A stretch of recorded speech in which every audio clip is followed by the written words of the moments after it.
According to the cloud. Okay, all right. Okay.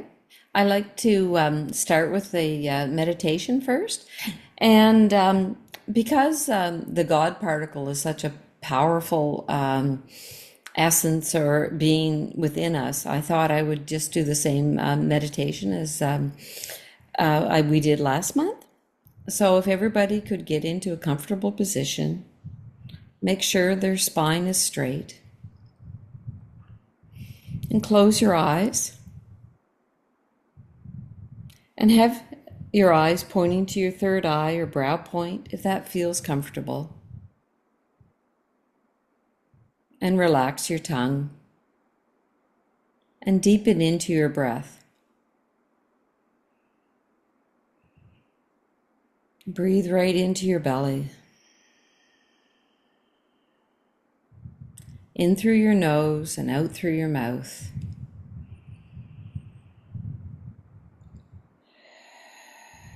Just as you exhale, just release all the tension out of your body.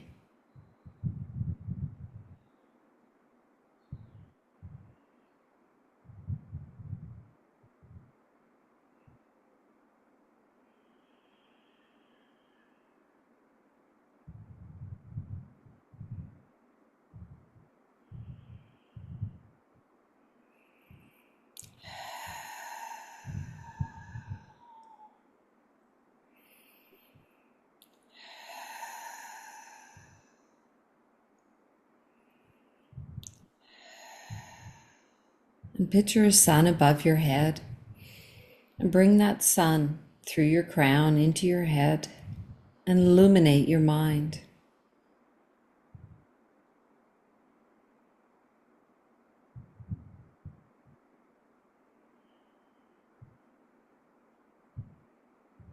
Now connect your head, heart, and gut and illuminate your whole body.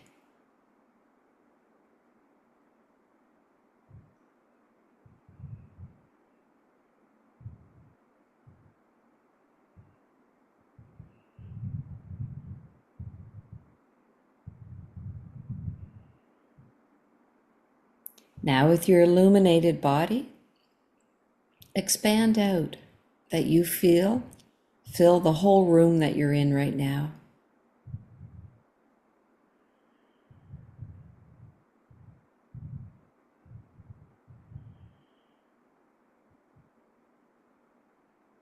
The whole property that you're on.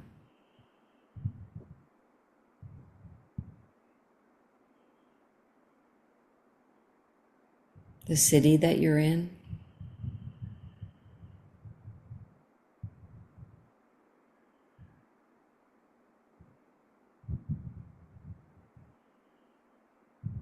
The country that you're in.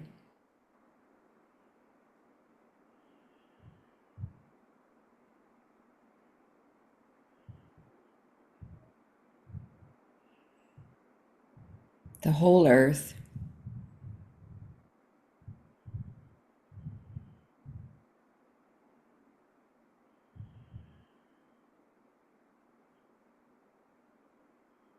And the cosmos and beyond.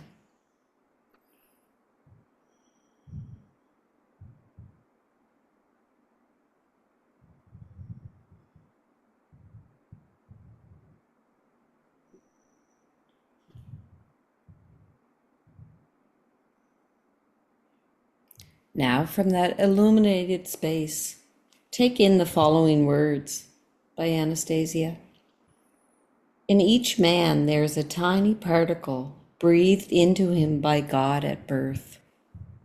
If these particles unite amongst themselves in bright aspiration, it is much more difficult for the forces of darkness to hinder them.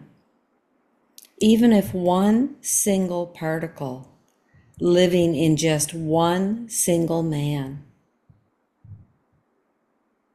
and there's 10 of us here, think of the impact, is in full contact with God, then it is impossible for the forces of darkness to overpower him, to defeat his spirit and mind. So now, with your head, heart, and gut illuminated, I invite you to connect to your own God particle. Set this intention, purify your thoughts, and feel the divine spark within you.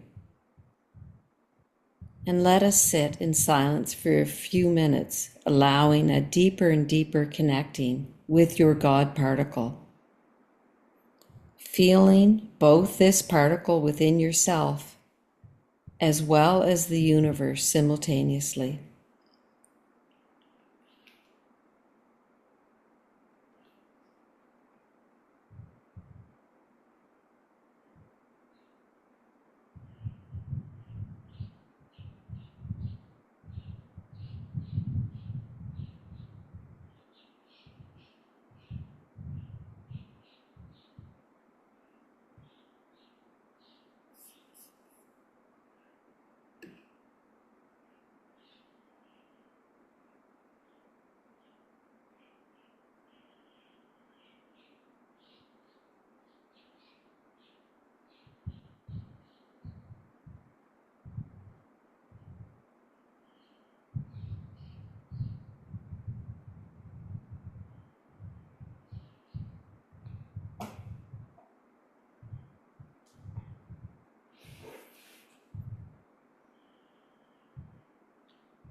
And slowly come back to the room at your own rhythm and pace.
Is everyone back?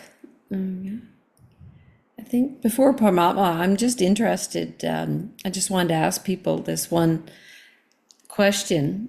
On page 114, there's a whole description of where Vladimir was going to go commit suicide. But then he hears a melody of a woman playing the violin. And it was the same music, the song that Anastasia had sung. And it reminded him. And then he realized he should have written the book first, and it prevented him committing suicide. And it really was the power of her ray. But I find this story fascinating.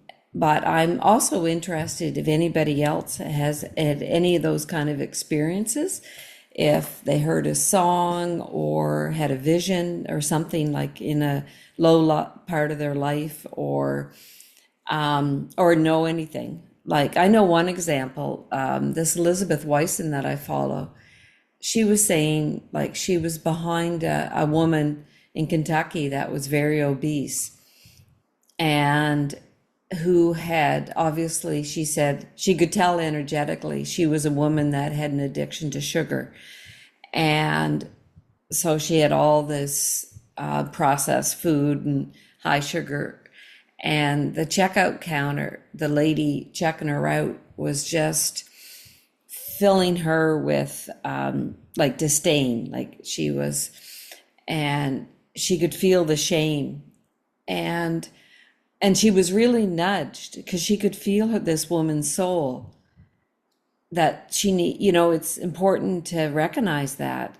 And then, and she said it was very honest. She said, "Oh, I love, that's a beautiful shade of blue you're wearing today. It matches your eyes.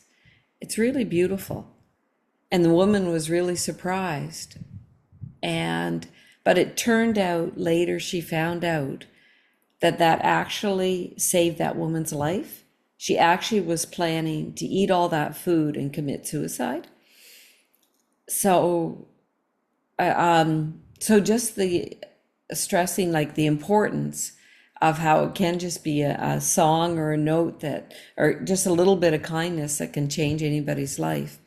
But I'm interested if anybody else has ever had any experiences or know of these kind of things that just a little bit of kindness has actually saved someone's life or completely shifted them.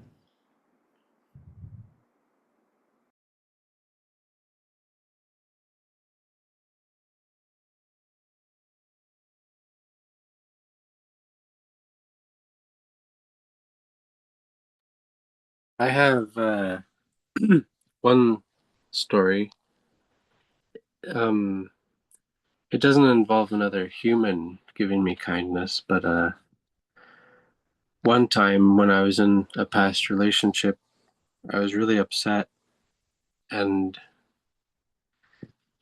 not so much thinking about suicide, but pretty much there, just being so distraught and so lost and so depressed that I didn't know what to do. So I went for a walk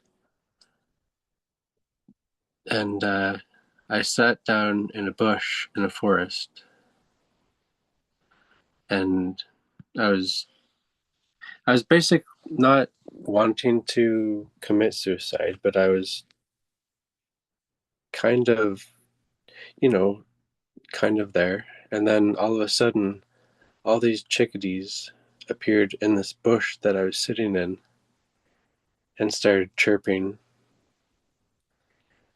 And it completely brought me out of the depression and dark thoughts that I was feeling. And I thought, oh, thank you, chickadees, for bringing me out of this horrible state I was in. And so now every time I see a chickadee, I think of it almost like a reminder or a little savior chirping around, being like, hey, get out of that depression and dark thoughts. And also, too, when all the birds have left in the winter here in Canada, chickadees always stay by. They're always here. And they're and in a snowstorm, they're always chirping away, and you can still hear their songs. And it's like a reminder that, yeah, we have these bad times, but the chickadees are still here, chirping away, bringing good. So it is a reminder to keep going, sort of thing. That's a beautiful story, James. Thanks. I'll think of you when I see the chickadees here too. Yeah.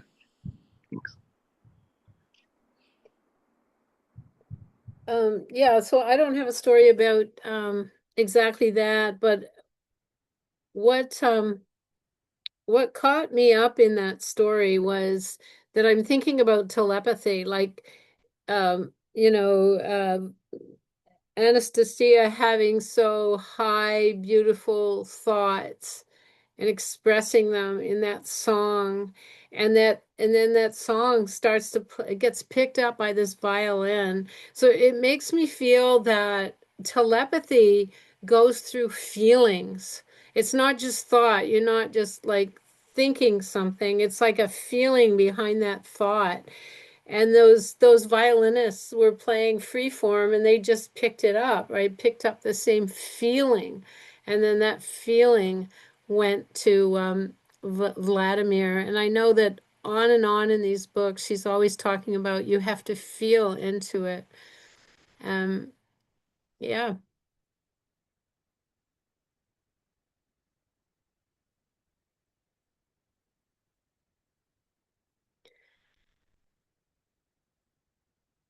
Anybody else have anything to say about that particular story? I mean, yeah, those stories were really remarkable, I think, that happened around that period of time. It was almost like it was in the air, you know, the feeling or um, that need for change. I mean, many of us don't know exactly what it was like in Russia at that time, but the colonel, um, there's the story of the colonel around that time too, and the colonel, if you remember, he turned away from his house. He just walked out of his house and just became homeless because his son didn't respect him anymore, and the media and everybody turned against the people who were working in the military, and I forget if it was the KGB or whatever he was working for. Uh, and he just went. I mean, it was really upsetting times. It sounds like.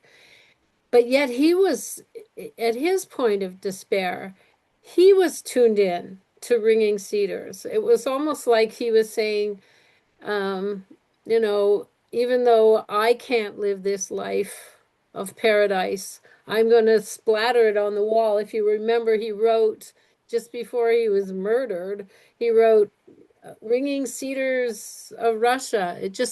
The feeling of it just held hope for him. That's what I got out of that story. Yeah, if anybody else has any more comments, I just find it so fascinating that this colonel who had been like in really a state of despair and homelessness, you know, was tuned in on that level at that time. Yeah, yeah, Vitol, please. Yeah, I also like to give some kind of credit to Vladimir. No matter how depressed or how out of touch or how um, anxious he felt, there was a part of him that was always looking for being saved or saving or continuing or to do better or to make himself a better person. So I think some credit has to be given to him to be a receptor of the ability to feel and to hear these things. Because if he was not receptive, it didn't matter what song was being played. And so, True. and so I really, throughout all the books, he likes to downplay himself many times, but look at what he did. Yeah. what he put himself through because he wanted to. He and in that case, we all want to, even though we may not know what decisions to make in life. And I've had many decisions to make, and I've always, deep down inside, was asking for the answer, no matter what negative feelings or that were right in front of me.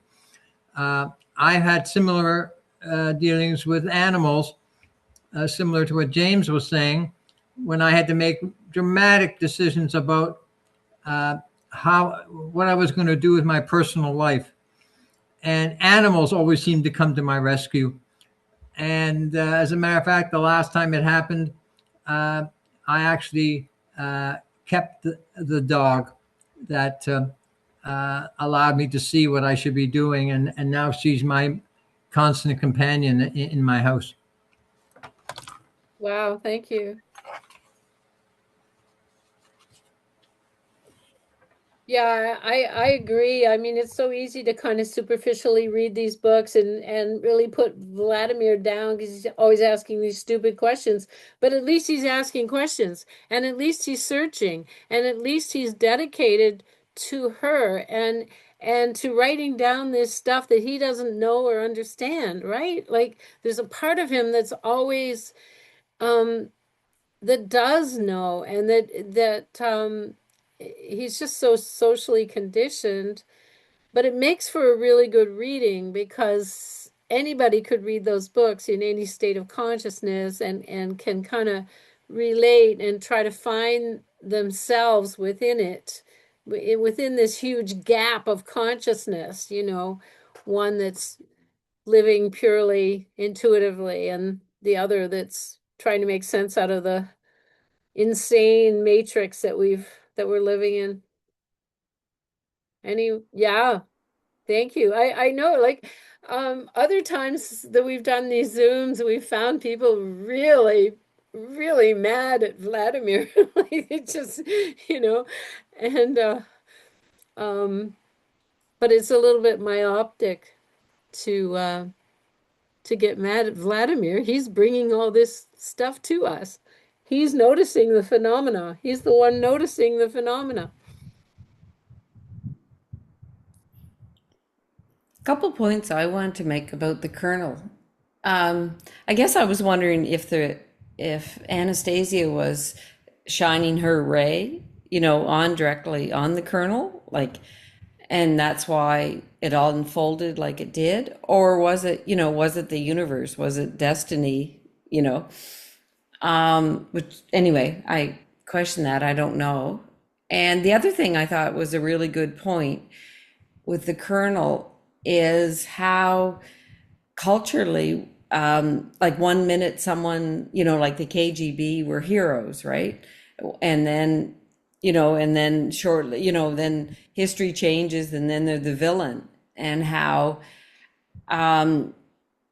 just the propaganda or whatever, the cultural, like, not to be influenced, about how people can change so quickly, whatever your role is, And I thought he made a really good point about that. It was obvious, and how he became, as a hero one day and then a villain, and it actually led to his homelessness. And anyway, those are the points I wanted to make about the Colonel. Does anybody have any other like to comment about either one of those?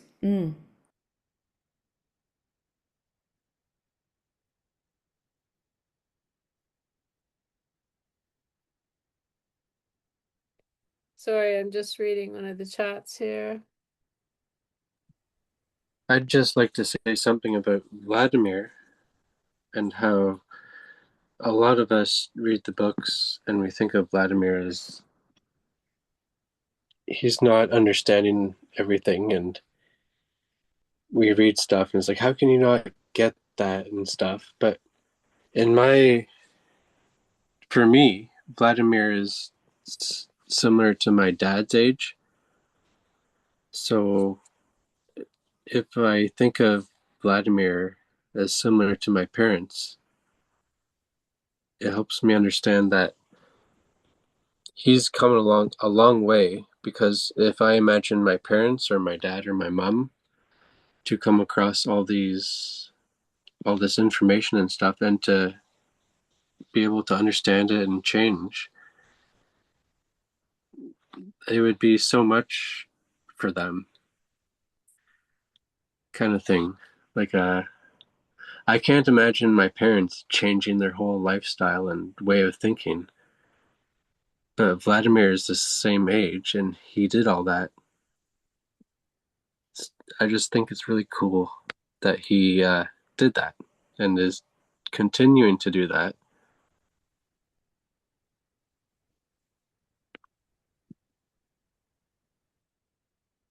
Yeah. Well, I know somebody who stopped reading the books because they couldn't stand Vladimir. To go, well, I wanted to say, oh, just hang in there, hang in there. He changes, and he does change, and it takes a lot to change. You know, it really does take a lot to change. You have to face your own ego. You have to really be willing to look at yourself. And that's what, she says. One of the questions he asked, like, how does she have such accelerated thought? And she says she's not, the grandfather says she's not encumbered by all the stuff that we're encumbered about with clothes and food and what we're going to wear and where we're going to go and how we're going to pay our taxes. And, she's not encumbered by those things. So her thought is just, you know, piercingly fast. Yeah, Saya. Hi. So couple things I wanted to add. I know that Vladimir's character wasn't very well received by many, but I kind of saw him as like a fatherly figure in a way because he really was of the old world, in a sense where spirituality really wasn't a common thing.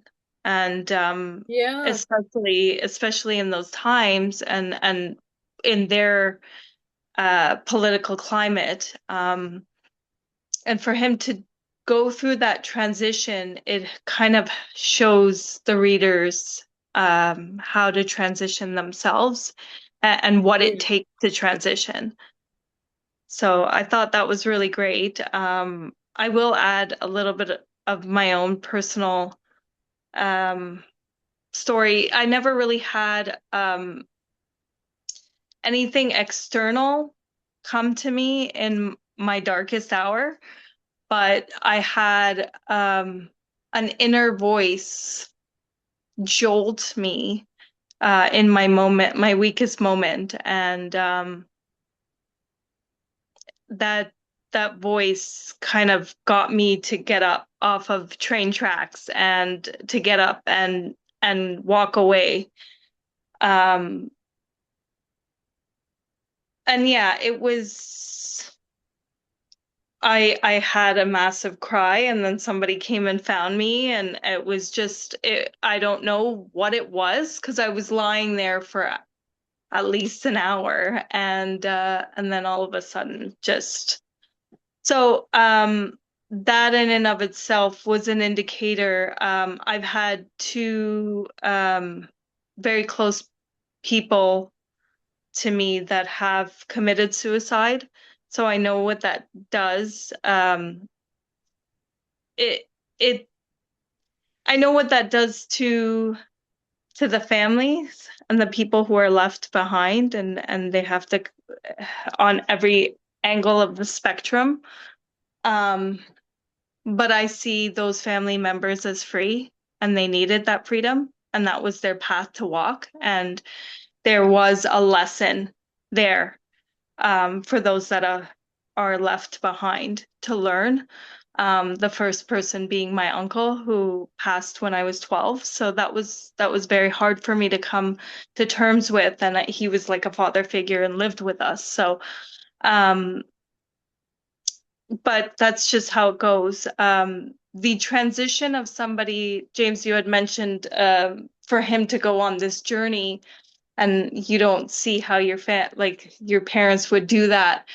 Just you saying that, because I used to think my parents are incapable of changing, and yet, when I was a baby, they left everything behind and took me as an 8 month old and my sister as a 5 year old and left Iran to save us from um, a war that was happening at the time, and the political climate isn't any better now. But it's because of their courage that I can stand here and say that I'm free from that. And so it's the little steps that we take, and stories like that really impacted me because what happened in Russia is not really, or what the change that Russia went through is something that um, people from my country would love to see that transition come through. And it is going to be difficult, but I very much related to that. And so I just wanted to share all of that with you guys. Wow, thank you.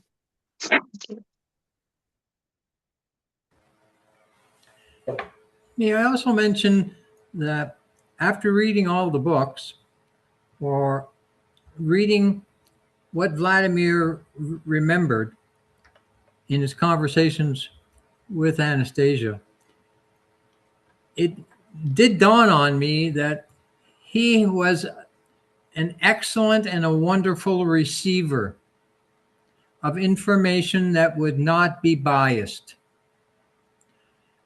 I don't know if I've ever experienced that ability to do that. Yes, it does take the great amount of energy, of focus of Anastasia, but her message needed a receiver to reach me. So I always give credit to where credit is due. So that's why I never saw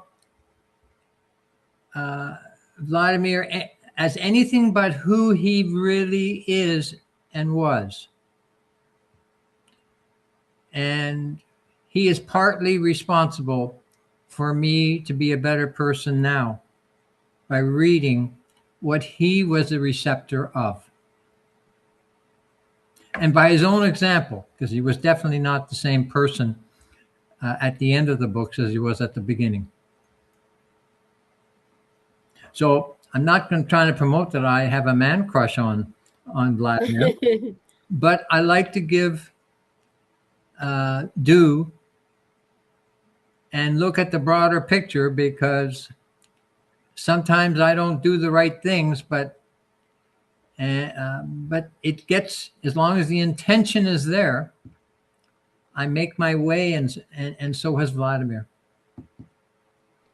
Yeah, he was definitely very transparent, and it even made him look ridiculous sometimes. And especially he says like those first two books especially just make him look like a fool, but he wanted to get the message across. And I think there's multiple messages there for all of us.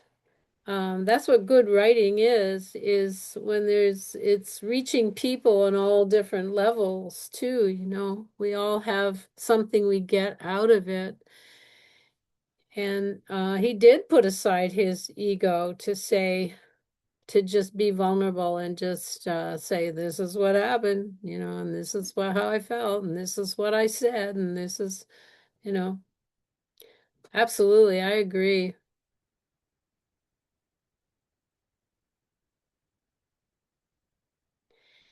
It's interesting too. So I'll just kind of go on to the next story. I'm not sure what chronology it has here, but the story with Father Feodoret too. I mean, that really brings in the whole feeling of destiny, that this is not just something that happened in a vacuum. It was meant to happen because you might remember on page 146, um, she Anastasia asks Vladimir to try to remember what Father Feodoret said to him. What did he say that was, and one of the things he said, Father Feodoret said, "You will show them." And that's got to be prophetic, and why did Father Feodoret, why was he so believed in him, right? He so believed in him. Anastasia says that Father Fyodor prayed for him and wanted him to come back, and it was years and years and years. Um, Now, I thought it was very interesting that when he did come back, it was a different Father Feodoret.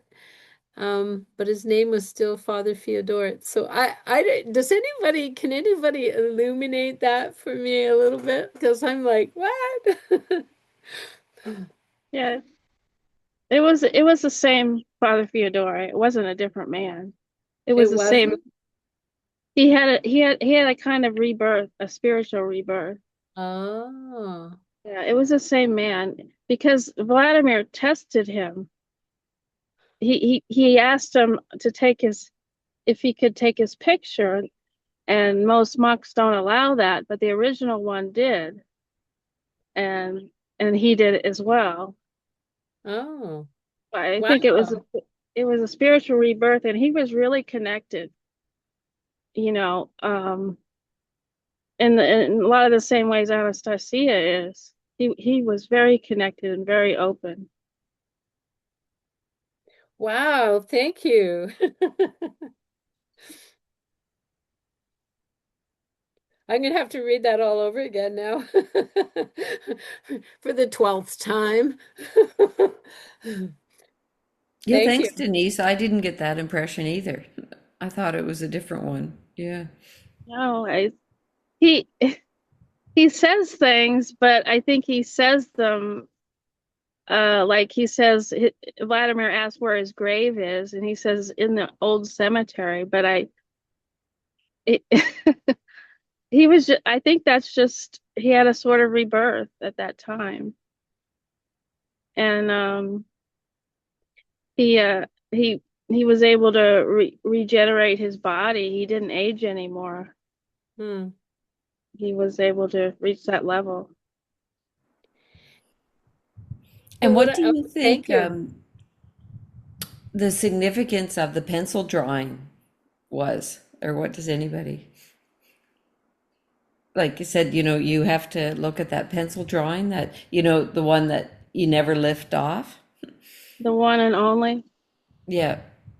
And the chair as well. Or what do other people think? You were saying, I've heard that term, the one and only. It's in the book a couple different places, and somehow it seems to refer to God, the one and only, to Hmm. me. That makes sense. But she said also that that it was all these little dots that the spiral made, that somebody was going to come along and interpret that code, and I don't know what has happened with that. Yeah, it'd be good to read some really contemporary stuff written about these. Now, I'm sure there's more that's Yeah, been written. there's more Yeah. drawings like this.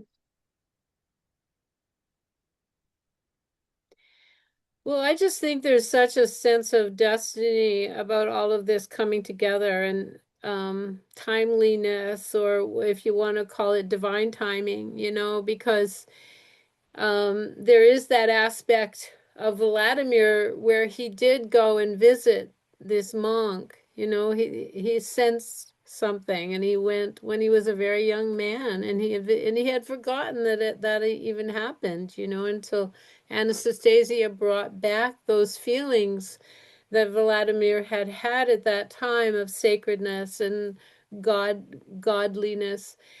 And there is a huge sense of history, that these books also bring to us.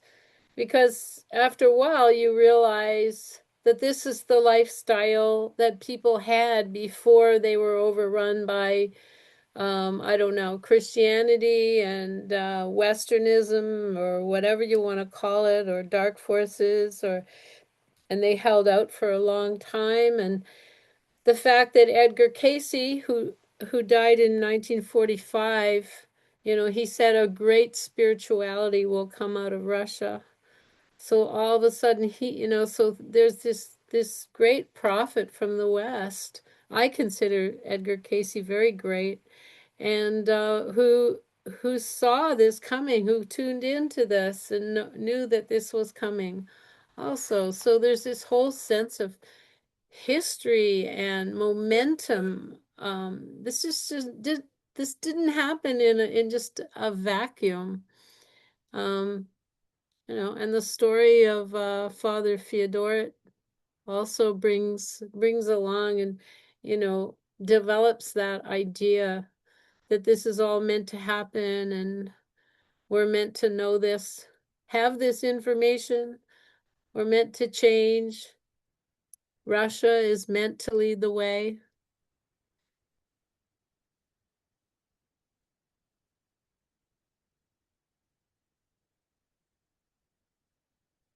I One mean, sorry, go ahead. uh, one thing about Father Fyodor is that Anastasia says he constantly was praying and giving basically his whole life to.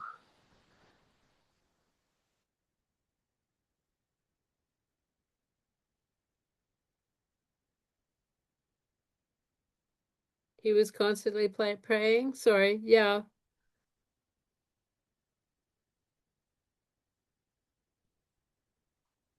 Reading Cedars books, all sorts of different people started changing their consciousness and changing their way of life, and so he became a little bit younger looking because he was giving his whole life and all of his energy to people like us. And since people like Right. us have awakened, it kind of maybe made him look younger or something. And Possibly, eh? That's, yeah. and also too that throne that no monks would ever touch. Nobody even touched that chair, but he told Vladimir to sit in it. That's right. I had What forgotten that. Yeah.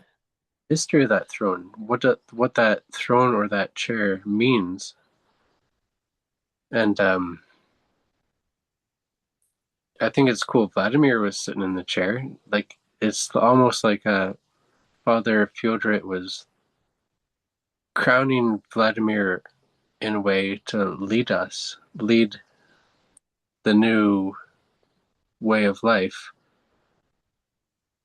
I would just like to know the history and stuff of this chair. Yeah. There's so much like a it doesn't talk much about that chair and No, it doesn't. the one and only picture I posted it on my Facebook and shared it with a few friends, and they're like, "Oh, it kind of looks like a record. Maybe you could play music out of that thing because it's a circular record is." So who knows?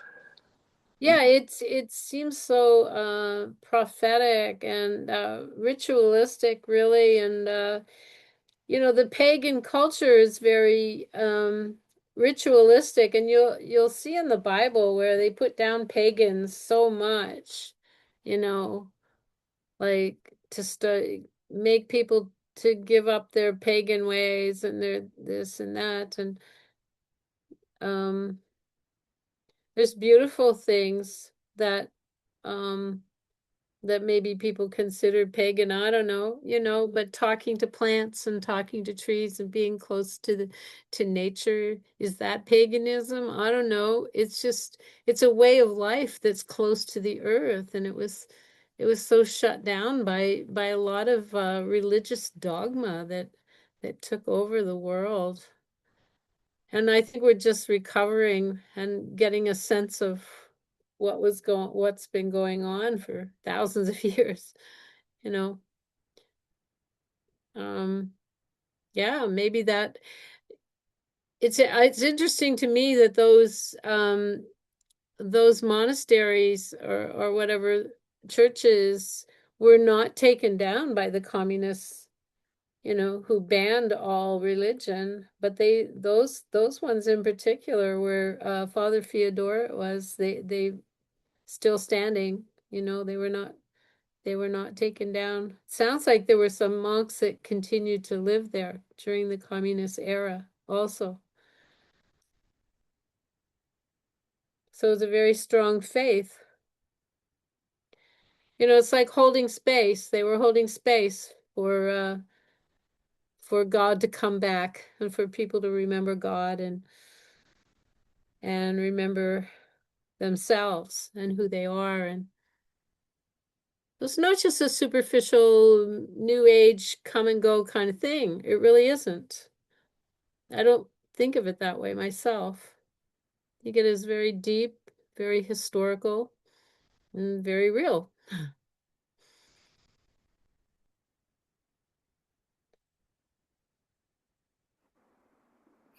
The other thing I wanted to say about the chair, while he was sitting in the chair, like Vladimir at the time didn't feel anything. And then Anastasia was saying, well, go back to your feelings, go back to your, how'd she say, and you never tried deciphering them, Vladimir? Did you ever have the desire to stop that tape so you can listen to it at normal speed and understand what it was saying? And he says, how could I? He says, by pondering the essence of your being. So I found that really interesting. Like I find I read that and I went, oh yeah, pondering the essence of my being. But I'm like, oh, well, how do I really ponder my essence of my being? And what was she really saying to him? And so what do you guys think about that? How do you ponder your essence of your being?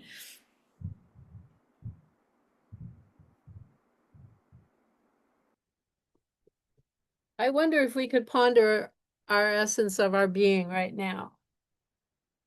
I wonder if you want to do that. Does that sound like a good thing to just do right now, just out of the blue here?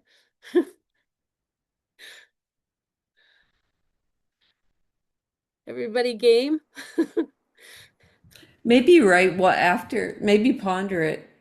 I don't know what, Pam, like a minute or so, and then write one word in the chat or something. Yeah. Okay, that sounds good. Let's just close our eyes and think about is it essence of our being, Mo? Is that the words?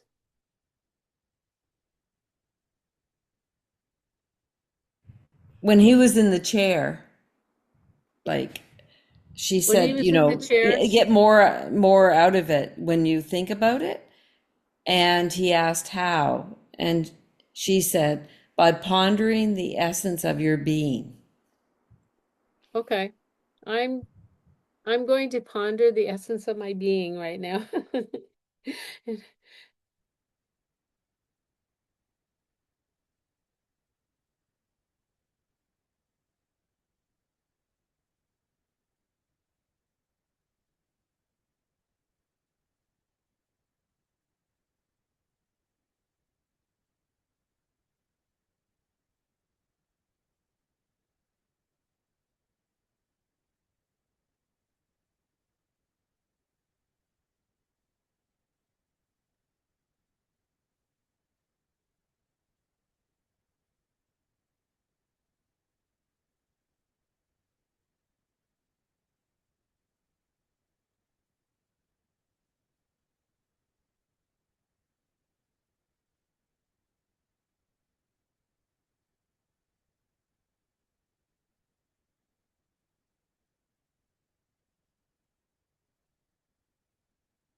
Okay, so I think in the chat, everybody could put 3 things that they identify with as the essence of their being.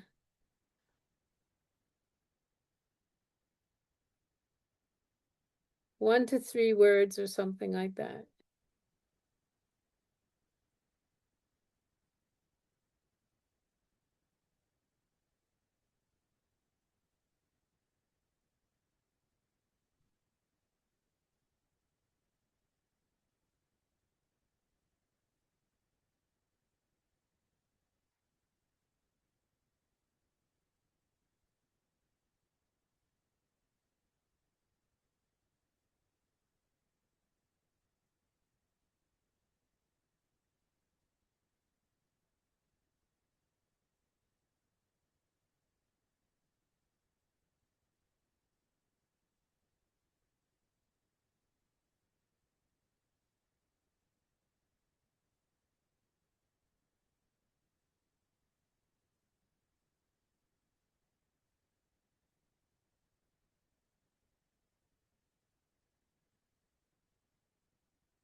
I'll just read some of them.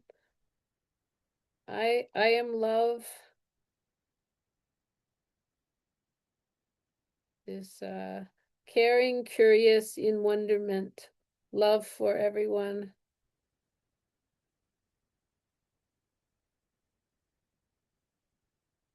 Sorry, it's hard to scroll here for some reason. Love, energetic, connected. Love for everyone. Father, I am. Love, kindness, compassionate. The all. Love, kindness, compassionate. Sorry.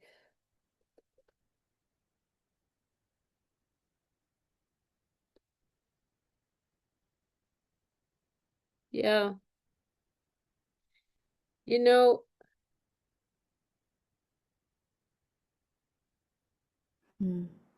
I think that, oh, Carla, sorry, Carla raised her hand. Yes, please talk. Hi, can everyone hear me okay? Yeah. Cool. Um, well, when pondering on the essence of our being, it's really related to what I personally feel when I look at that drawing of Christ that everyone was just talking about. Um, it's drawn in a spiral. And when you look at it for it, uh, when you take it at face value, you know, it's a drawing of Christ and you see his crown of thorns and his burden and his really sad eyes. And you think about how he came here to tell everyone that, you know, he was a human being who remembered who he really was and who we all really are. And he came here to kind of spread the message like, by the way we're living is a bunch of baloney. It doesn't have to be this way at all.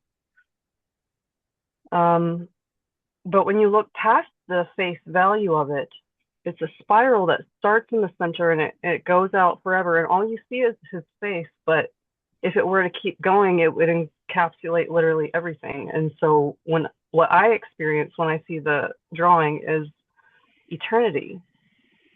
And that's the very same thing I experience when I tap into my own essence. I remember Anastasia talking about how, you know, an acorn has the same imprint it did since the dawn of time. And an oak tree today is the result of an oak tree living billions of years ago. You know, so we really are eternal. And I also, sorry, I'm emotional today. I also experienced someone very close to me committing suicide, but I know eternity to be true because even though they're lost to me in the physical, I'm still very much connected. They're still very much here. So anyway, thank you for letting me speak for so long. No, go ahead. It's lovely. Thank you. That really makes sense to me that that that that line that was made to make that picture represents a sense of eternity. Like, where does that end? It's just, and that's what we are. We are eternal beings. And life is so much easier to take once you have that framework in place, that you understand yourself as an eternal being.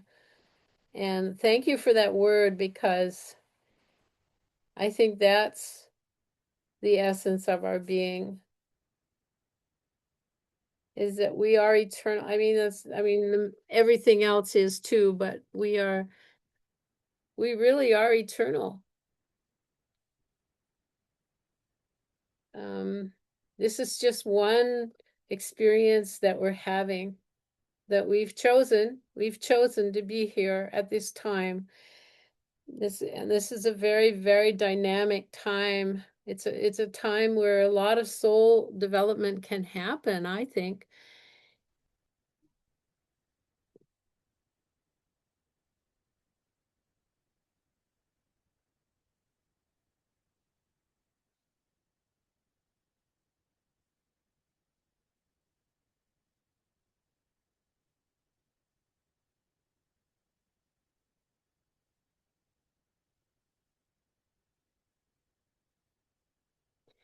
You know, Maureen and I are studying with Elizabeth Wyson, who is an anthropologist and a remote viewer, and she talks about that sense of self being the most important thing, as far as um,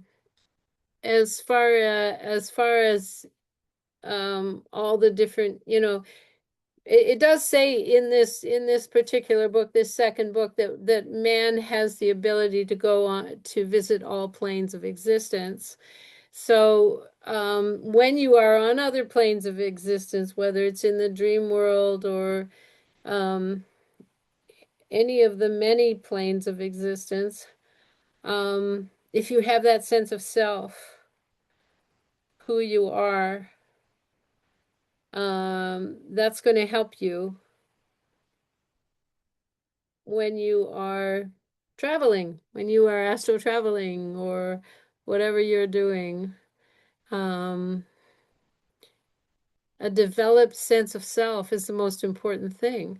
And it's almost like, we don't have to go out and try to figure out how to get onto these other planes of existence. We just have to develop our sense of self and I find that developing our sense of self means getting rid of trauma and getting rid of cultural conditioning and just constantly working on that, because I find, other people can tell me what they think, but I find that we have layers and layers of social conditioning and fear and layers of fear, that it's just constant work, but it can be done. And the more we get rid of those things, the more we discover these wonderful properties that are our birthright, which are a lot of the things that Anastasia,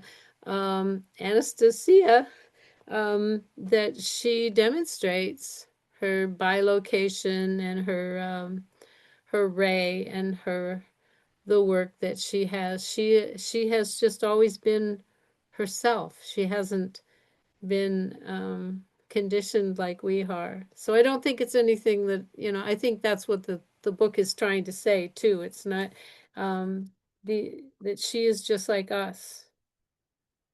And this is all about us discovering who we are and our true essence.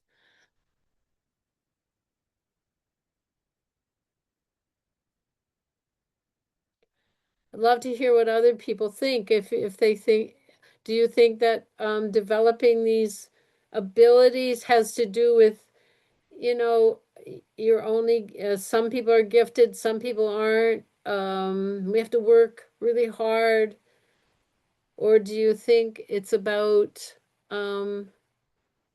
just letting go and finding being yourself and letting go of the cultural conditioning and what people think of you and trying to live up to what is expected of us in the culture we're living in. Love to hear anybody say anything about that. Yeah, I agree with you. We've been blocked by trauma and beliefs that have been imposed upon us. And Anastasia was brought up in creation, so and she wasn't even told what to believe. She just connected to the natural world, and her grandparents asked her questions and had her come up with her own answers, and she could do that because her energy was unblocked. It hadn't been blocked by trauma. So she could just connect and come up with answers. And Right. most of us have, we need to work through our traumas and our negative beliefs because in order for the energy to start flowing again. Yeah.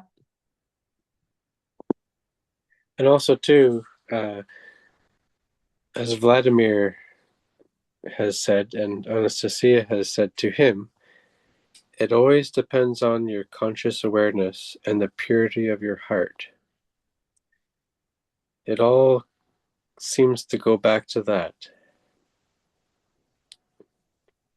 Yeah, that's always the answer.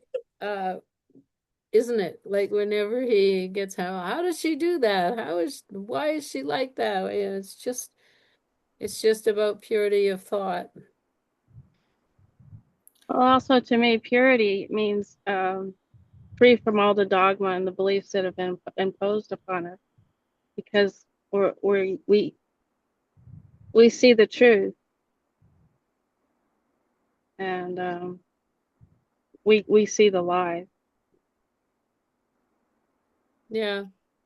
And somebody mentioned Christ, and Christ came, what I've been reading lately about what Edgar Casey says about the Essenes worked for 300 years to follow all the things that were in the Bible about how to purify the mind in hopes that they would create one being that has a pure mind, that has an absolute pure mind.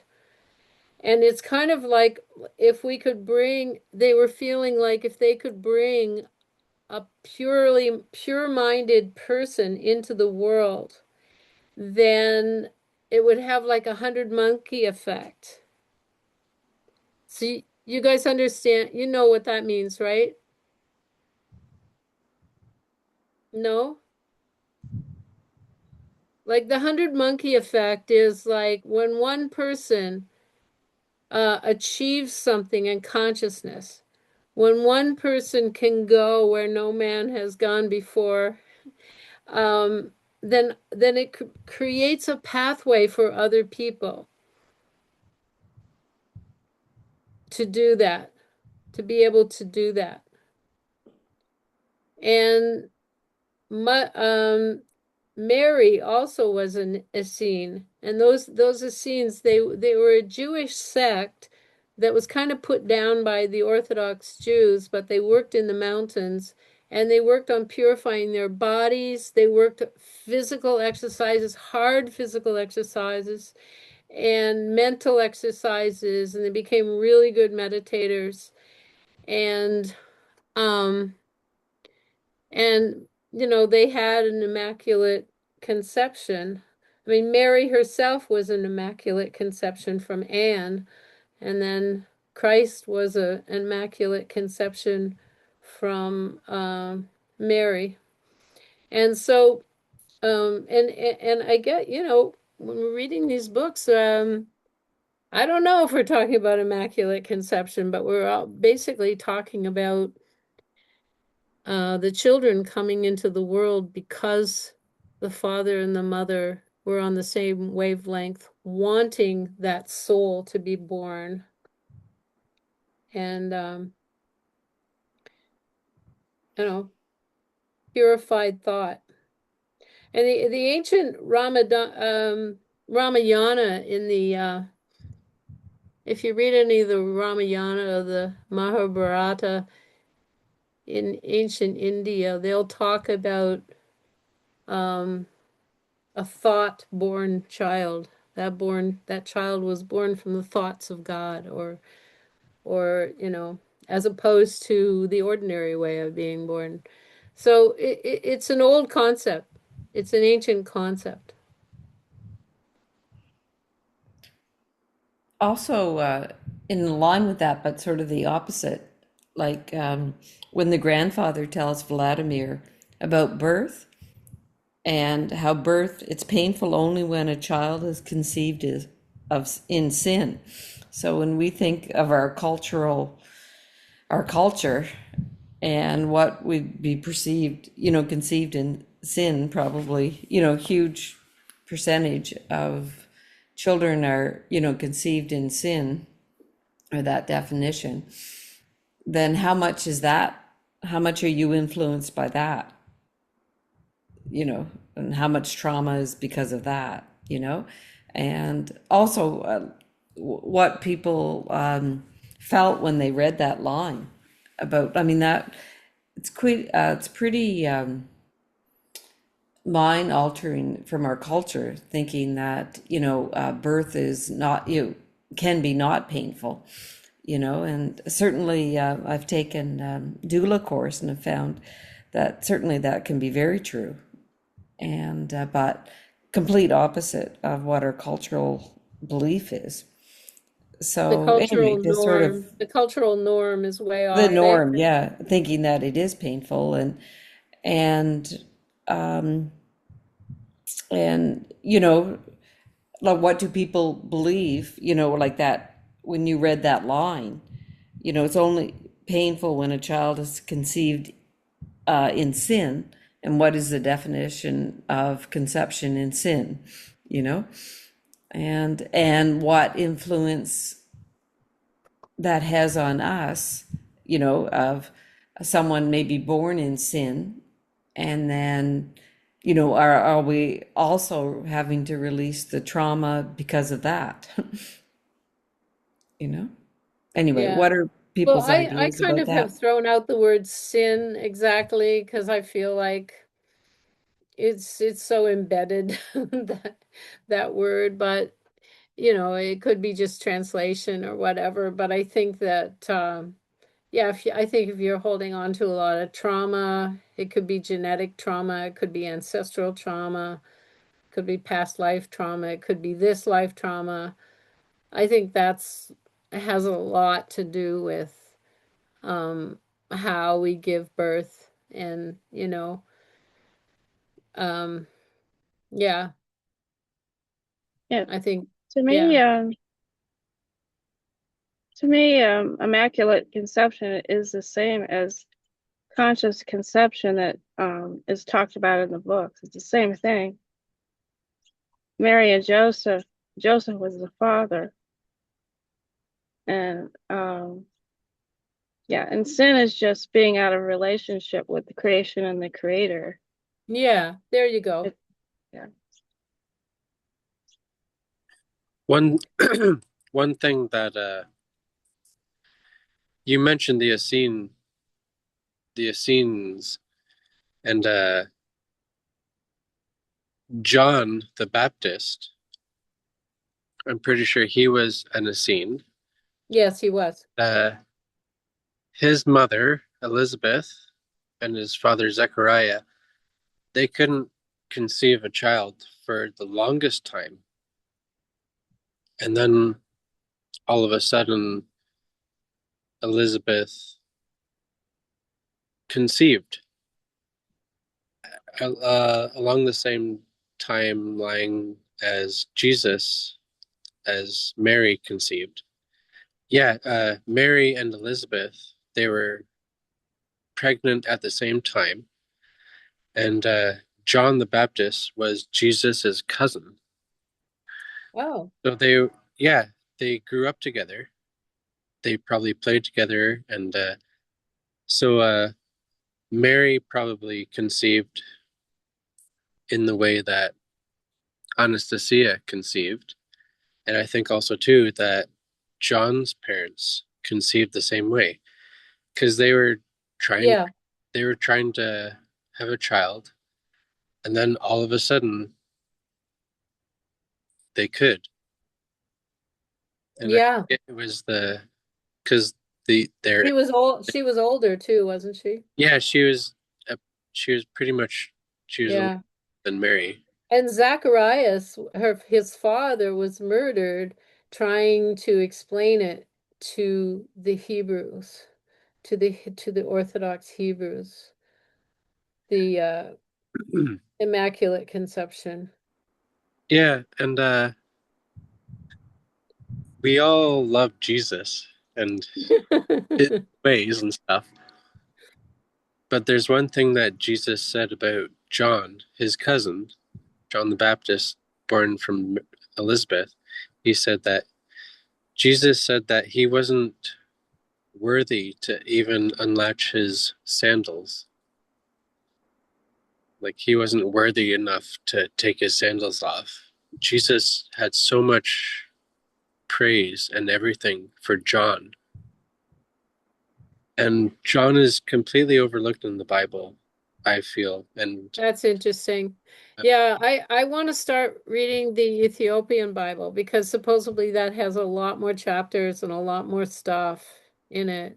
I don't know if it what it says there, but they're talking about the Messiah coming way back in some of the Old Testament areas in the Ethiopian Bible that's supposed to be the one that has been reserved for a long time.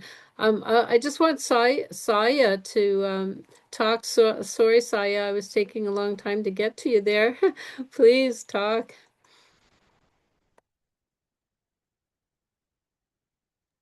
Sorry, I had a struggle unmuting myself. That's funny that you guys keep mentioning the scenes. Before I started the Ringing Cedars books, I was put on to the Gnostic texts, and I ended up getting the books at the same time, and I decided to read the Ringing Cedars because that was drawing me more to it. But I had learned that there were these texts that were excluded from the Bible. Now I know that um, the Ethiopian Bible is different. Do they also include these texts, or is it? I think a lot of them, the Book of Enoch, I know, and I'm not sure a bunch of the other ones. Yeah, Because there is like I was drawn first to it because of the secret gospel of Mary Magdalene, and then when I found out about that, it was just I found out there was like 50 different books that were excluded at yeah, there least. was a lot. Yeah. So I'm wondering if John the Baptist maybe had one that was in that collection. So now I got to look into that. But just to touch on what Maureen had said, with sin and um with labor and how because I just finished my doula training course and Oh, I I actually did it with an organization called the Free Birth Society. So it was started by a doula who couldn't consciously work um in the medical system anymore. And so she still supported women that went through the medical system, but wanted to support women outside of the system. And so there is a growing movement quite yeah. exponentially of women that are choosing to birth outside of the medical system, but also within those movements, there are discussions being talked about that women can choose, there is a choice in the moment to either play into the fear that is ingrained in us and programmed into us, or you can choose to have be one with God and have an orgasmic or a pain-free birth. And there are many claims of this coming through. And there's actually, she's Canadian. I think she was born out in BC. Yolanda Clark, Norris Clark, I believe. Yolanda Norris Clark. She's also a doula and has been working. I know she moved from the West Coast to the East Coast to New Brunswick, and then now she's got 11 children or something like that, and moved down to Nicaragua when with all the things that are going on in Canada. But she's experienced that herself in her last two pregnancies, and gone through the full spectrum, and wrote a book about it called The Portal. And it's Wow. really shedding a light on how, because she switched back to Orthodox to the Orthodox Christianity, and that was a very interesting shift for her. And I didn't I have nothing to comment on that. I just wonder what her connection was to God, because she claims that every time that it is a relation when you're going through this sacred portal that you are with God. And I've never actually given birth, so I can't actually speak to that, but I just it is something that I am putting intentionally into the future when me and my partner do conceive. Like, that is my intention, Yeah. and my goal. And then it's also who I want to work with. Ideally, it's not always going to be the case that I get to have people that are on that conscious level or working towards that. But I just wanted to state that, because that was that's very much big in my little world. So I just wanted to share. Wow, yeah, huge. Yeah, beautiful. Thank you. Her book is called The Portal, and her name is Yolanda. Yes, Yolanda Norris Clark. Nor, thank you. No I'm so problem. glad that people are Mm. exploring that, and I think that we have to be really sensitive around those issues, because you don't want to No. impose on somebody saying you should not have pain, you're a bad person if you do, like Yeah. it gets so weird. We have to really get rid of that kind of conditioning too, to approach this subject, because some of it is just getting rid of trauma and fear, like you say.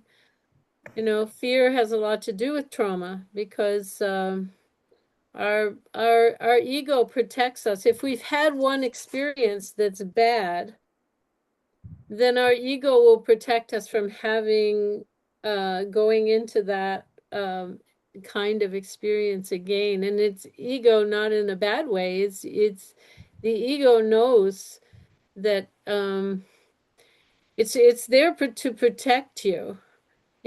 We have to work our way through the ego. We have to love our ego. We have to embrace our ego. We have to work with it, not against it, and because it'll create more and more resistance. But it's a whole psychological thing. I can't imagine that we're going to make great leaps ahead in one generation, but to start is a very, very profound thing. So I'm really glad to hear that you're working in that direction. That's fantastic. Fantastic. Yes, and you can only plant seeds, Yeah. because family conditioning or societal conditioning, or even what the media shows you, as a woman seeing birth in movies and shows, it's very Every traumatic. single time they Yeah, show a birth in any movie, every single woman time. is hollering at the top of her lungs. It's And so and real. It's it, been like that for years and yeah. years and years, and a lot of young people are scared to have children. Well, even older women that say to me, because they say, oh, like I have small hips, or I'm like, well, how did your ancestors give birth? Yeah, They've been doing it for yeah, how long? yeah, It's yeah, it's little seeds, little pushes is all you can really do, yeah, um, yeah. but yeah, The that's people basic. here who are working for consciousness and most of the people here, I'd say, you know, all we're doing is pioneering consciousness right now. We're trying to make a pathway, and it's very, very important work. But it's, we're not going to see all the results in our lifetime. No. That's what I think. So Yeah. yeah, I just wanted to say I took an awake doula course too, Oh, really? out of England, and even I had to do it online. But there is quite a movement, Yes. even here in the Maritimes. But I know Yolanda.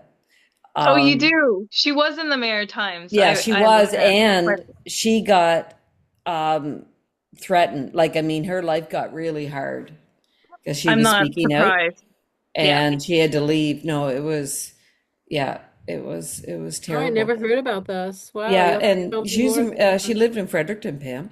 Oh my So goodness. she Okay. wasn't far from me. Yeah, and I but can't I wanted remember to who. Sorry.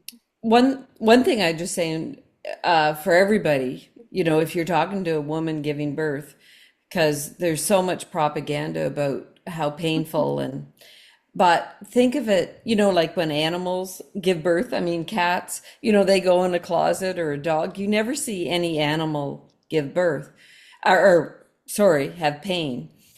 And like when like animals or just like people, if you're working with your natural rhythm of your body naturally secretes oxytocin. But if you're in fear, you'll secrete a hormone that counteracts that. So like even when Oh, they started monitoring like in the hospital, um, the rhythms of the baby and all that, you're looking at the thing, it secretes fear, and all these different things actually counteract the natural process. So that's what creates so much more fear, and it actually works against the natural hormones.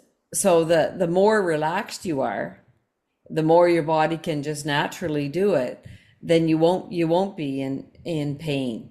And so that's sort of the simplest way of not to be in pain, but and to get rid of those cultural conditionings. yeah, that's right. And Soya, are you familiar with spiritual midwifery, the book? Um, the book, I've heard of it. I have a number of books that are on the topic, but I haven't picked that one up. I'll have to put that on my list to do. That it's written by Ina May Gaskin, and I Yes, lived on I know. the farm where she was, and my first baby I had with Ina May Gaskin. Um, and one of the things that she recommends is looking in the eyes of your partner. At the time of conception or at the No, time of no, in labor. in labor. Yes. So, like then it would just be you and your partner. Just Well, you and your not a partner. special. No, there would be the midwife and the doula in the room if you wanted, and the doctor, whatever. But just looking in their eyes is very calming and helps to not go into fear. Okay. Well, that's good to know. Yeah, Yeah. but I think you'd enjoy some of the stories of those too that took place in the 70s and 80s. Ina Um, May, didn't she write a book on conscious conception? I feel like she did. no, No? I Okay, don't that think must so. be But some. Spiritual Midwifery, it was a best-selling book in the 70s, and it's still selling today. So you can still find it. Okay. Okay. Yeah, it Yeah, was I'll check that out. revolutionary at the time, for sure. It probably still is. Yes, yes, it is because things have gotten clinicalized, and now Now there's a whole, there's mother-centered birth again, has reacted, and then it got clinicalized again, and now it's going back to something else. I don't know. There's an awful lot of reactionary stuff going on. Well, yeah, because I look at even just explaining to women who are considering or families that are considering having children, or and this is very hard for women that have had children in hospitals and have had drugs. I explain the side effects of what that does to not only your body, but the consciousness and body of the child Yeah, going through that process, because it is one thing leads to another. It's meant to be that way. And once they understand the harm, not only to the physical form, it's yeah, just to the spiritual consciousness of that child. yes, It goes to show. And part of my doula course, um, her theory is that a lot of the violence and a lot of the mental and emotional issues that humanity is facing stems from the one of the first blueprints being the trauma of birth. yeah. I can believe that. I'd like to study that myself. Thank you for No telling us problem. about that. Yeah. Thanks for letting me share. I'm sorry to take so much time. No, not at all. This was part of the subject matter here in that book just now, and it's a very sensitive subject, and it's very sensitive for people who've been through the situation, and it's all just been trauma, trauma, trauma. It's hard for them to talk about it. They don't want to talk about it, right? They just want to put it back, put it in the back back of their mind, you know. But So, even our own birth trauma, yeah, acknowledging our own birth trauma, yeah, and being being okay with sitting with our parent and going through what it was that they went through in that moment, yeah, and and trying to sit with that even in meditation has been very um it's been very heart opening for me in so many ways, I can tell you. yeah, yeah. Yeah, I'm so glad you're exploring that. That's wonderful. Thank you for Thank you. sharing. Ah, Talking about conception and stuff that's hard to talk about, is that in the Ring Cedars, I've read it a few times, and the Anastasia explains that the main way to have a birth, which will give birth to a son that has all the energies and everything and painless, is to not have any sexual attraction to your partner, which is also very hard to do nowadays, because Vladimir, when he was in the dugout with Anastasia, he had no sexual attraction to her. He was thinking strictly of his son that he never had. And Anastasia, before that, she, Vladimir looked at Anastasia very sexually, and she got rid of that attraction through fear, because remember, he tried to touch her and stuff and yeah, possess her, and he became unconscious. And so every time he thought of her that way, well, he just chose not to think of her that way, because if he did, he'd become unconscious and have all sorts of fear. So she used fear to overpower that sexual desire he had towards her. And then when they were in the dugout, he didn't think of her sexually in the slightest bit. He was strictly thinking of their future child. And later on in the books, it talks about the sexual therapist.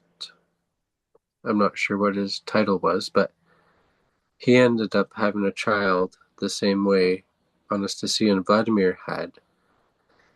And he was explaining how you can't be thinking of your other partner in a sexual sense at all. You just need to be thinking of your future child, which is so hard to do nowadays because when a man and a woman are in a bed, naturally they think sexual things. Just that's how it is.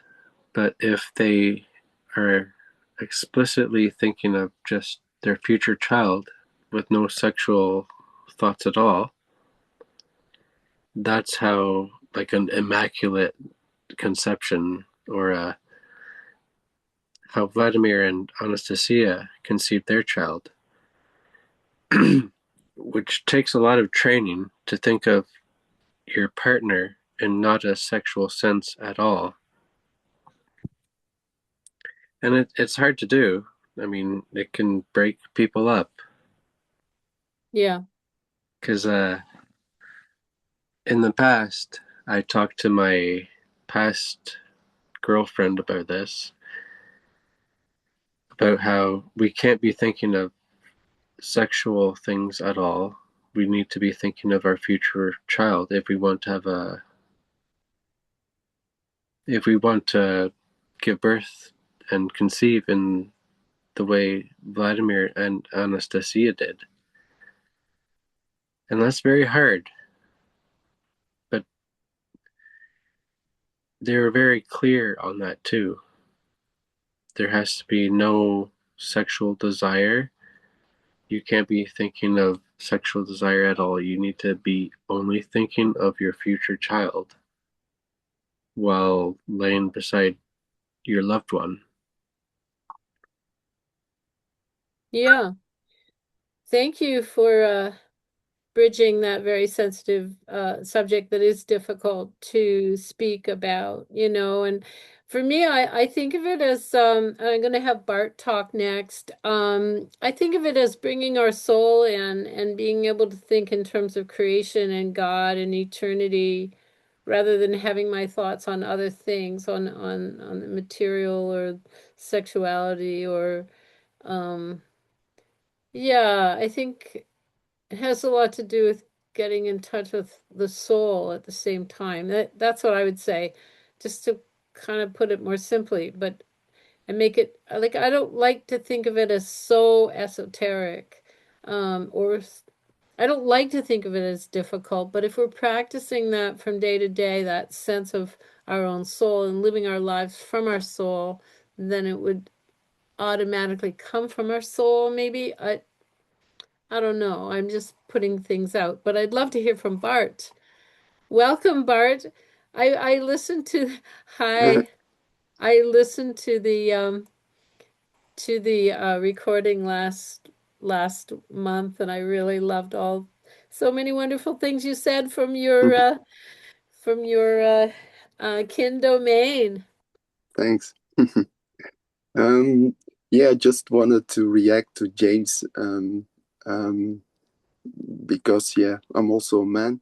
So I think for us it's a little bit more difficult than a lot more difficult than for women. Um, um, but I just wanted to add that I'm living now on our kin's domain with my beloved since 1 year and a half. Um, and it was for me also a pretty impossible thing to imagine before that I could, for example, just hold the hand of my beloved um, without at a certain moment experiencing, um, yeah, some kind of arousal, even. Yeah, I don't know if the word in English arousal is a good one. Yeah. But it is possible. And I think, like many things that I just fell in about birth and also conception, of course. I think you need your kin's domain. So, Right. and you need, of course, your beloved, the one that is created especially for you.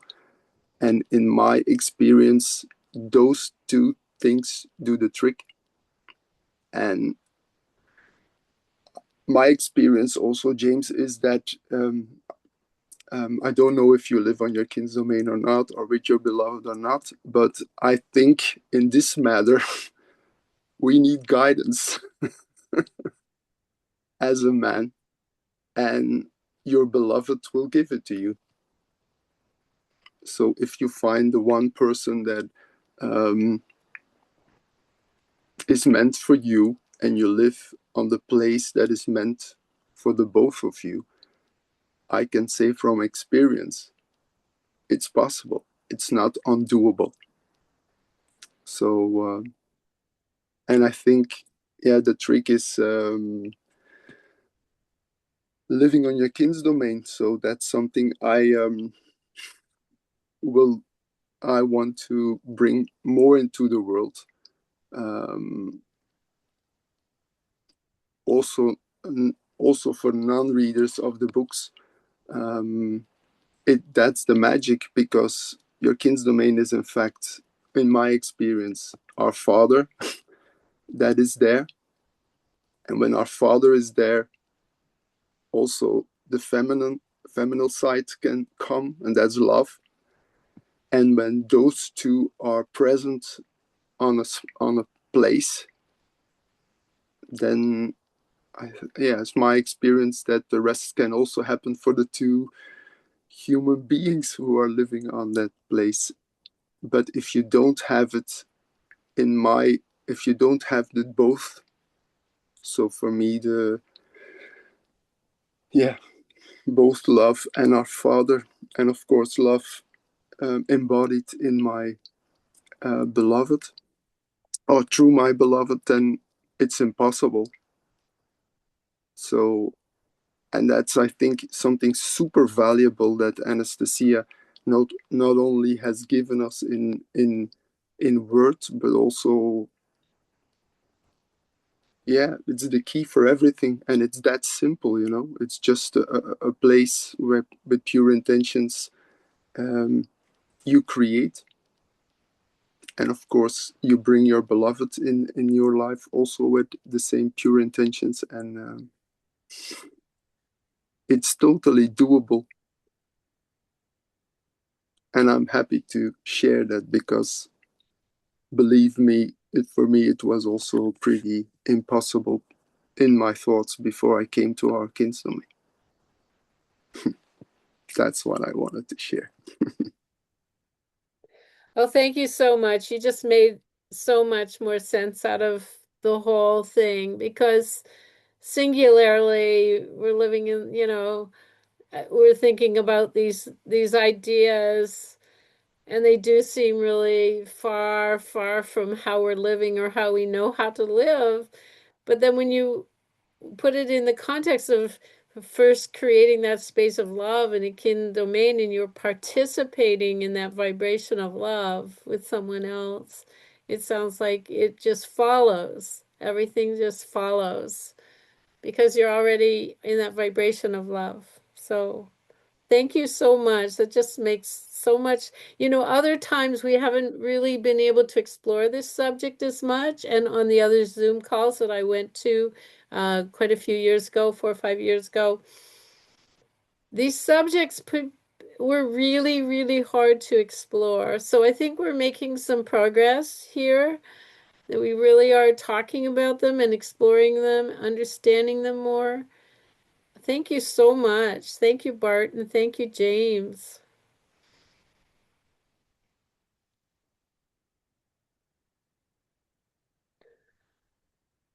Okay, so maybe I'll read something and then see what your impressions and ideas are about this.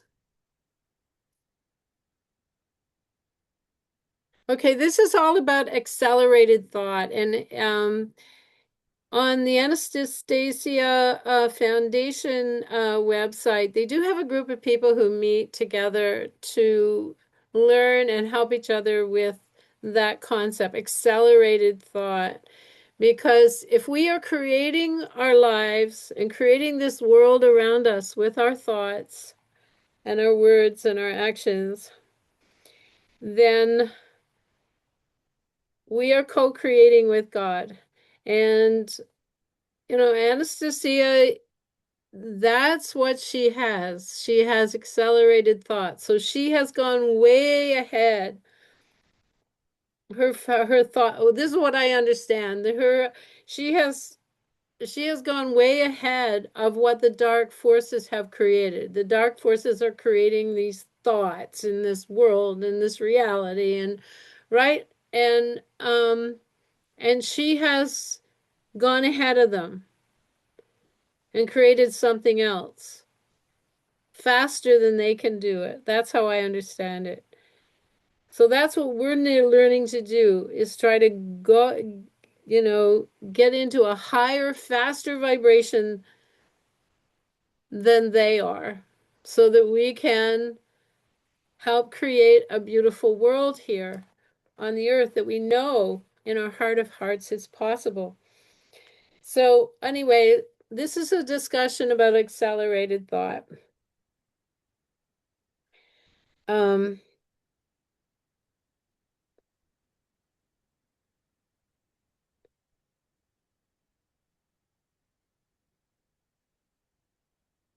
okay, so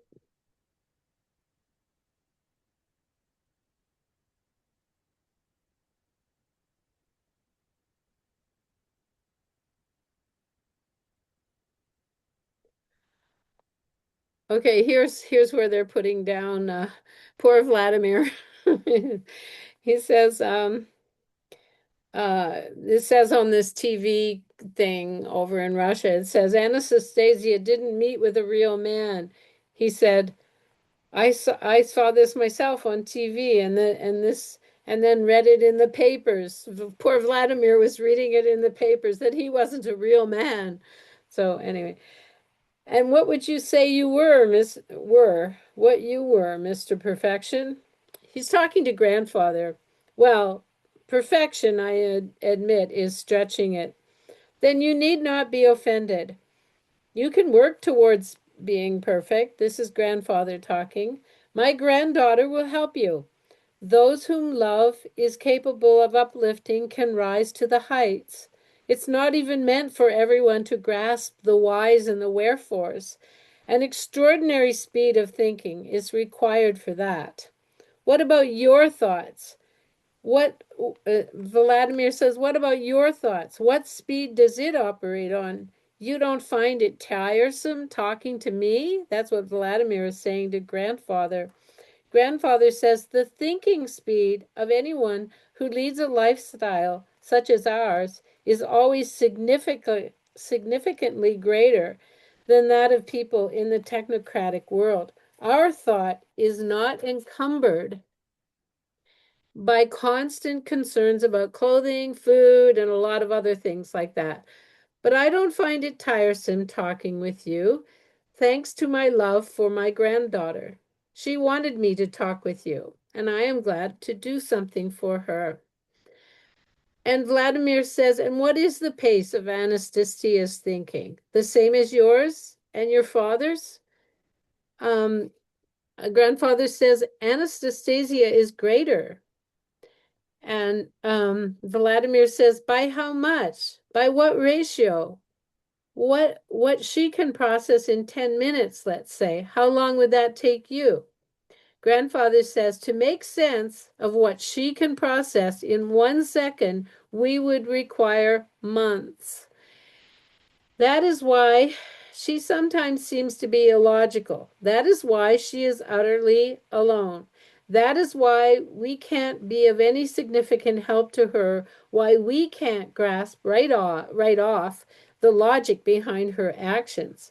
My father has completely given up conversation altogether. He keeps trying to match her pace of thinking so he can help her.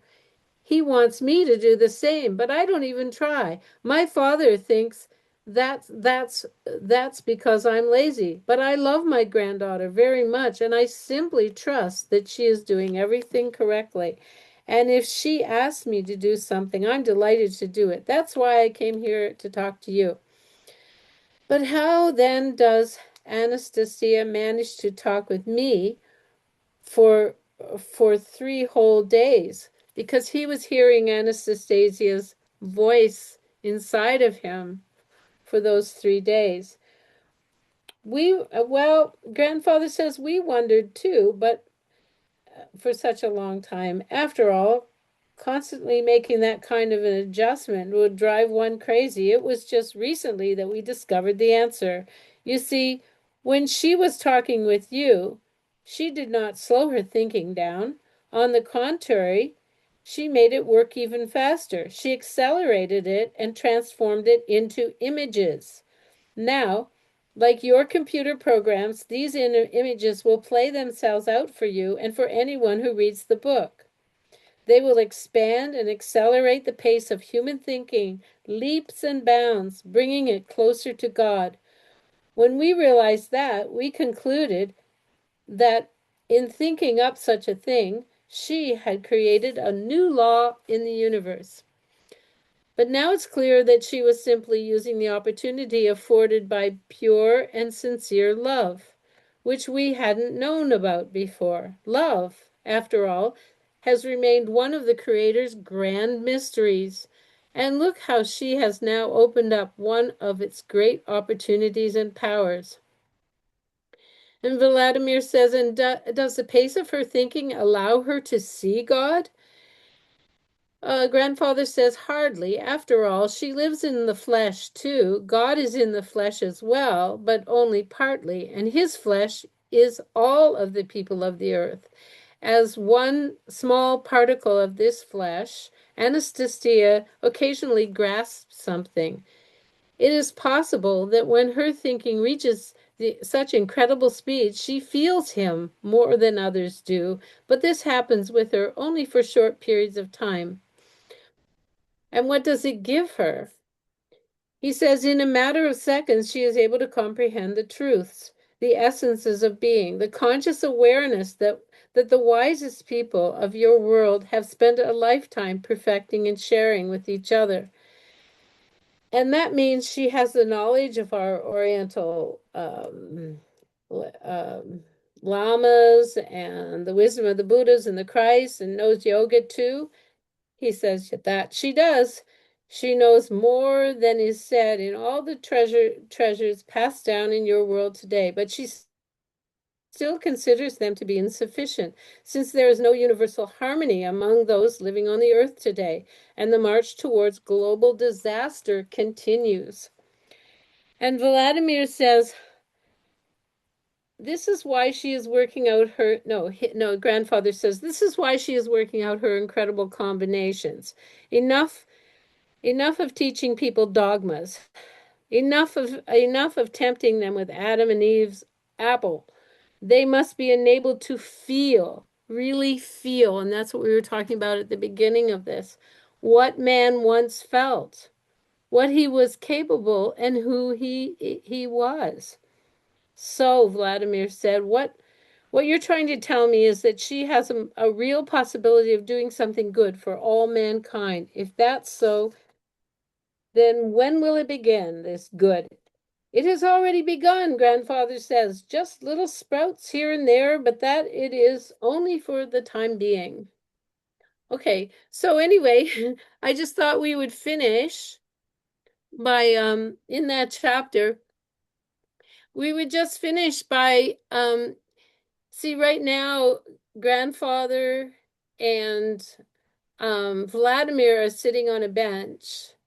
And they're thinking, they're also they're talking about this accelerated thought, but they're also talking about all the people in the world, in the media, that are putting out thoughts and creating this world around us. So we're going to do an exercise where we're going to visualize ourselves sitting on the bench with grandfather and Vladimir and putting thoughts out that are going to create a beautiful world, the world that we want to see. But before we do that, just wondering if anybody wants to say anything about accelerated thought, if it makes sense to you. It didn't make sense to me for a long time. I think I read these books twice before I even realized that that was a central theme of all this.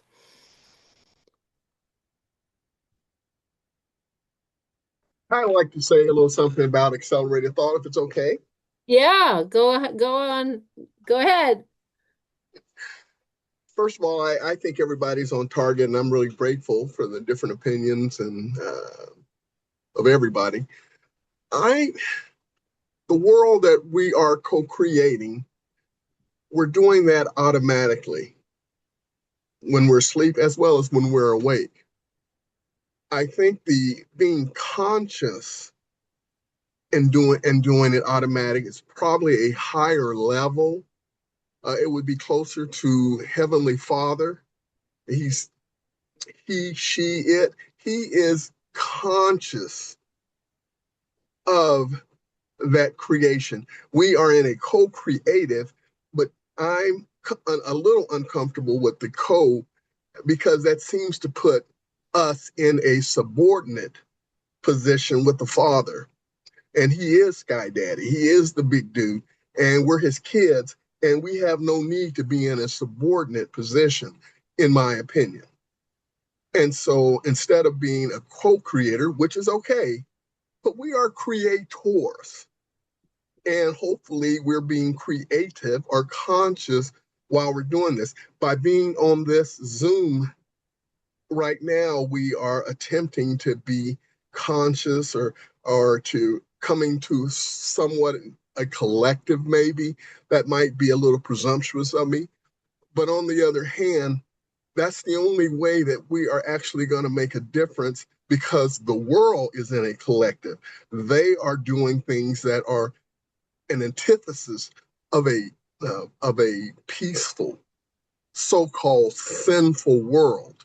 They are continuously, not just through politics, through the way they're done.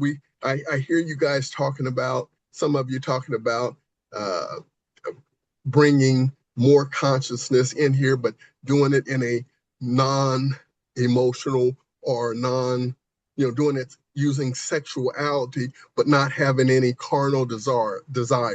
That's something to contemplate. Heavenly Father did place that in us, but it has been manipulated to such a way that it has literally become an obscene thing. And so when we so-called create these kids, they are an obscenity or an abomination because they come in such a way that the majority, not all, but the majority are just haphazardly, some sperm and an egg comes together.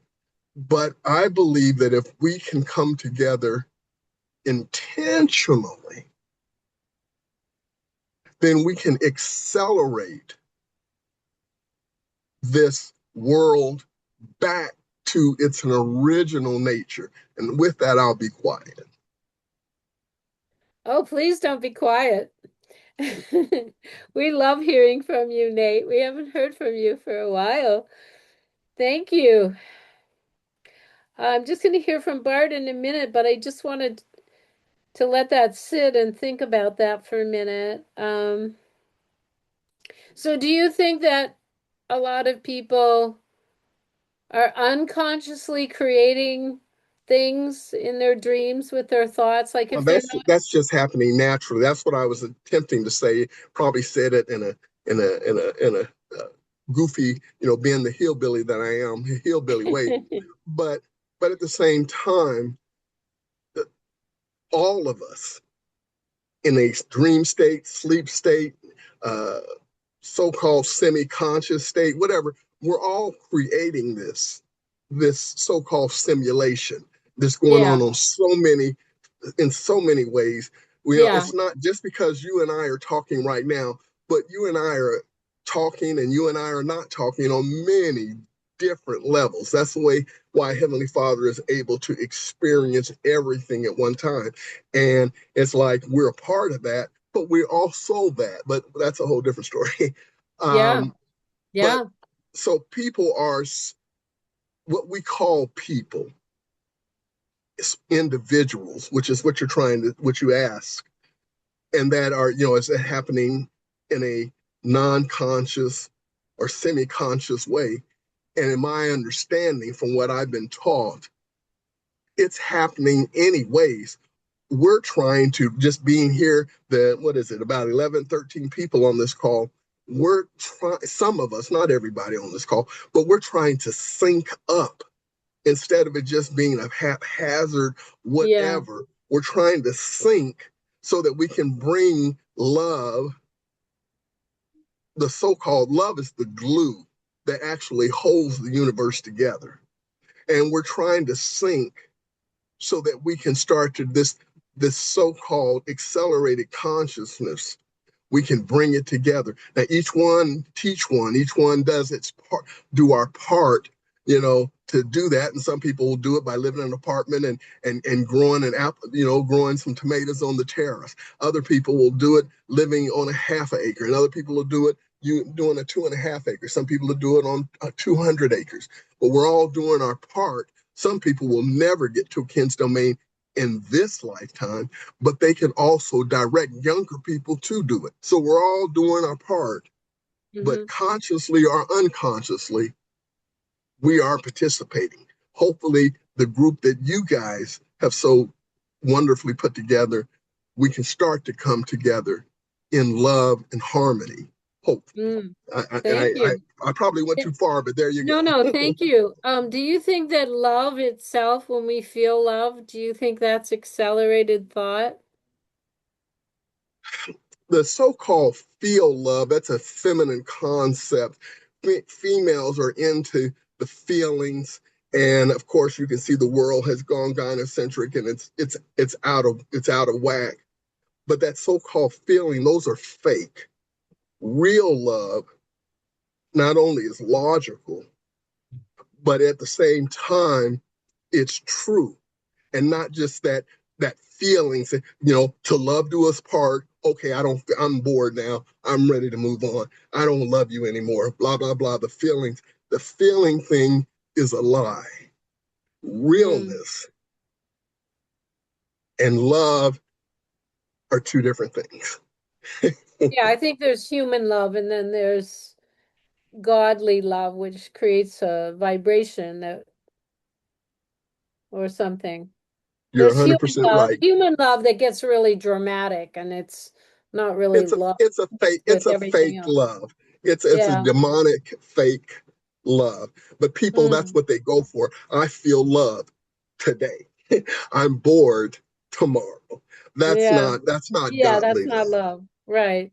Right on. Thank you. So Bart, please jump in. Um, yeah, I just wanted to jump in on what's your name, Nate? Yeah. Nate. Yeah, Uh, you're did great, Bart. uh, what you said about co-creating and your, as I understood it, a little bit hesitational of hesitative attitude towards co-creation. Um, I think, or my experience now is that um,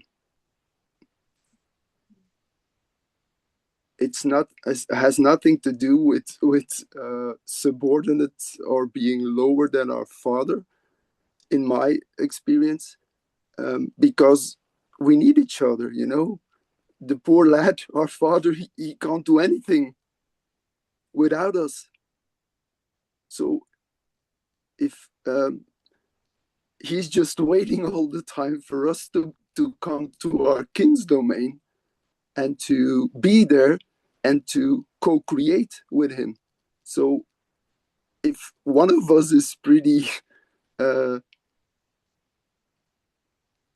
lowers himself, I think it's our father.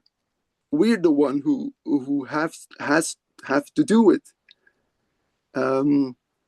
That being said, I think, or my beloved also made yesterday a video about it on YouTube, that people are talking a lot about manifesting, the idea that you create with your thoughts. And I call this more and more creating. And when I lived in the old civilization, um, that's the only thing most of the people do there. And I think what makes the difference and what Anastasia is trying to tell us is, please co-create. It's the only way to be happy. So we,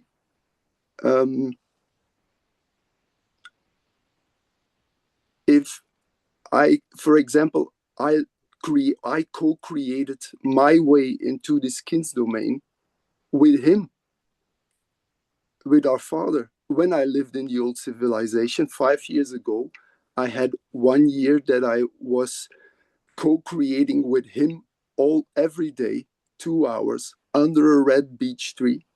Um, and after a year, the beech tree, or our father, of course, said, "You can go to your king's domain. I will help you." But if you can't, if you don't have our father at your side, if you don't co-create, it's useless. You're just helping the beast. All those people who manifest, and I saw it a lot because that was my fascination. That's what I'm will be doing here with people, helping people to get from manifesting of visualizing, what is called now the term these days in the old civilization. Even creating for me is the same. Is just working with the beast. Is just keeping the beast alive. And the thing what we uh, if people want to be happy and if people want to come to live in this new civilization, then you need him at your side. And it's not a matter of being subordinate to him. We need each other. And it's heavenly because he created it, of course. He has the, for example, what I mentioned already about um, um, holding the hand of your beloved. You know what a bliss it is to just hold the hand of your beloved and not being aroused? That's his world. And that's the only place you will experience this is on your king's domain. And what a burden it is for a man to hold a hand of a woman and to be aroused. It's awful. So yeah, it's our and it's our choice. He doesn't oppose anything on us. So that was my little experience about co-creation that I wanted to share. Thank you, Bart, so much. And I can feel in my body what you're saying, and it's making me take some nice deep breaths. It's beautiful what you're saying. And sometimes we're all saying the same thing. We're just using different words, sometimes it's just semantics and we yeah, because we don't have a lot of time, I won't I'll just jump to Saya. I just wanted to add on your accelerated thoughts. I found for myself, I grew up watching a lot of television. My mom kind of Uh-huh. it was a way for her to cope with me and just, do her thing. So um that became an obsession and And so pulling away from that in the last however many years and getting dragged back in and coming out, I noticed that there are themes um, that play out in these stories that they project, and that these projections that they put out, and then Anastasia talks about this, like we are more capable, we have more of a capability of setting out imagery um, than that is more powerful than television or Yeah. radio or any of that. And so since disconnecting from it and slowly watching like one or two shows here and there intentionally with my partner once a week, if at that, I Yeah. have noticed um, my imagination has come back. The imagery has come back. My thought processing has come back at a higher capacity than it was before. Um, Yes. so and I had gotten into a car accident and had like a concussion. So I was really working on that for a very long time. And so it was easier for me to go back into the pattern of just shutting down and watching shows and not having to think. Yeah. And Yeah. and seeing that pattern in other people. And then it's also part of the manifestation. If everybody is watching Game of Thrones or all of these shows that are very violent and very or even news, for example, like anything, they are projecting that, amplifying it into the world. Yes. And so when you say we're going to do a meditation, there are so many people now doing visualization meditations with people. And so that is where the shift is coming. It's to Yes. force like to push the collective in the direction of this. I Yeah. noticed that with music. I noticed that with any kind of media. And now I feel myself more drawn to music that is calm. Yeah. Whereas like I used to listen to very dark type of music, and now I can't go back into that. I Yeah. can't go back into watching horror movies because Yeah. it's not on, like I can't touch that level anymore. I just Yeah. don't resonate with it. And so Yeah. if I were exposed to that again, like there are times where I am exposed to the news with what was happening with Iran, I really went far deep down the rabbit hole of what was, because I felt like I needed to be in touch with what was happening there. Yeah. And it really caused um, such grief. And your thoughts are tied in with your emotions. You Yes. are, your emotions are frequencies coming in. It is a language your body interprets that is a Yeah. frequency. It is all integrated, it's not separate.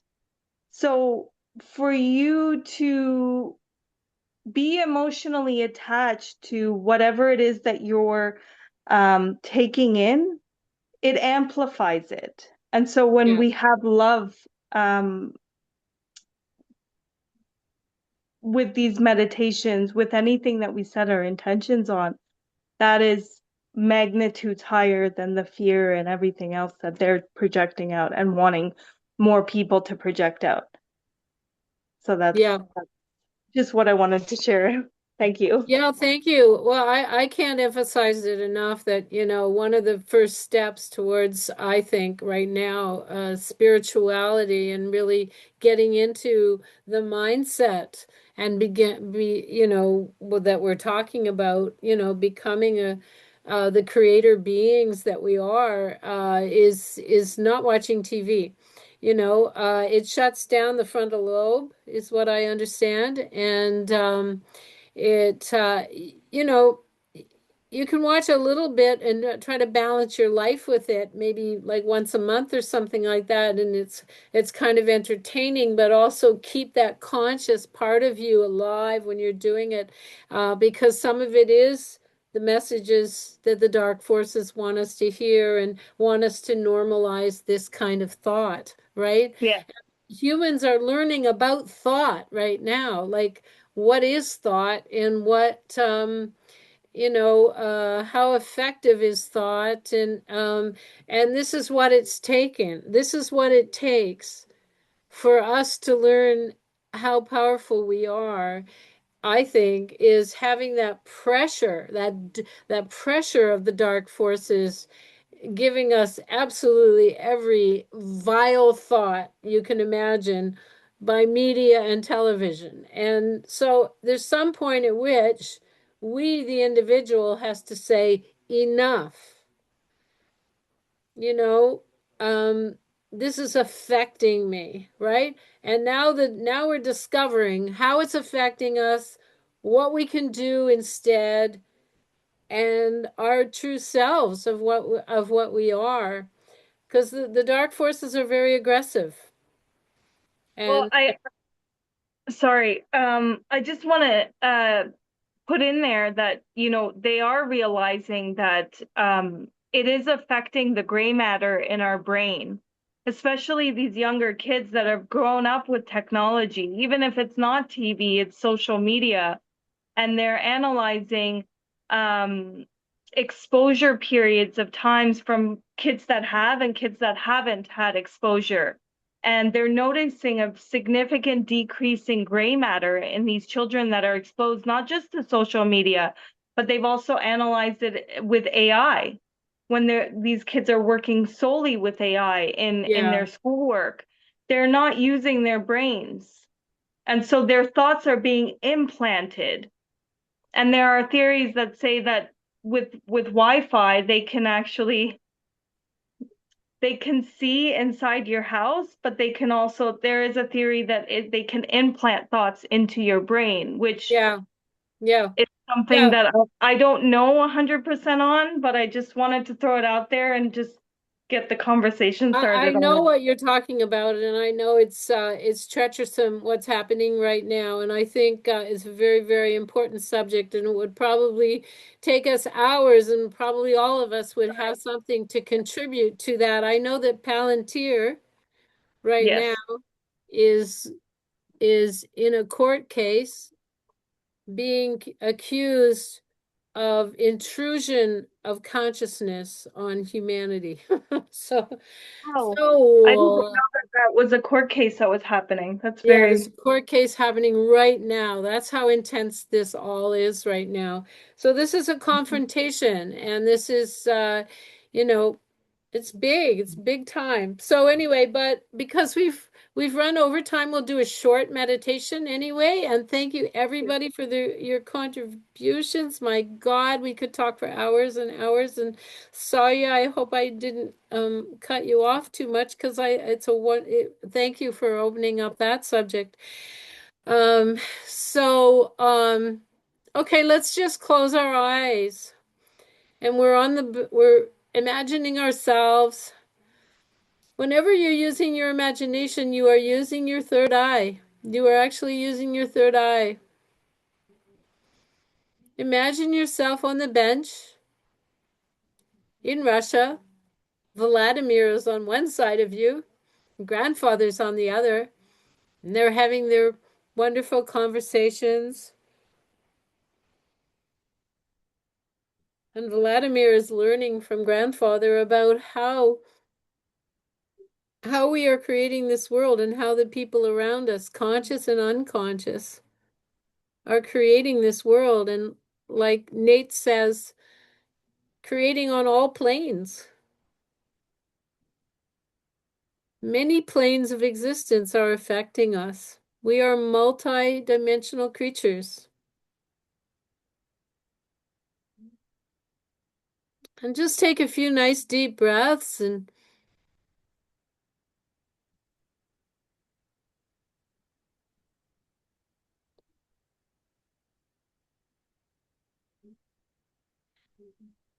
just imagine yourself separating yourself from all this chaos that's being created by the thought, words, and actions of other people who are unconscious, don't know what they're doing. They're following. They're lost. They've lost that central essence of themselves. They need more contemplation of that central essence so they can get to know that central essence and identity.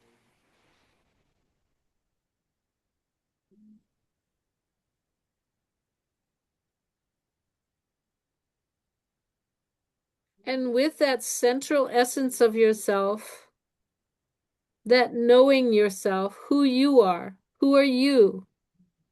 You are a caring, loving, eternal, creative being.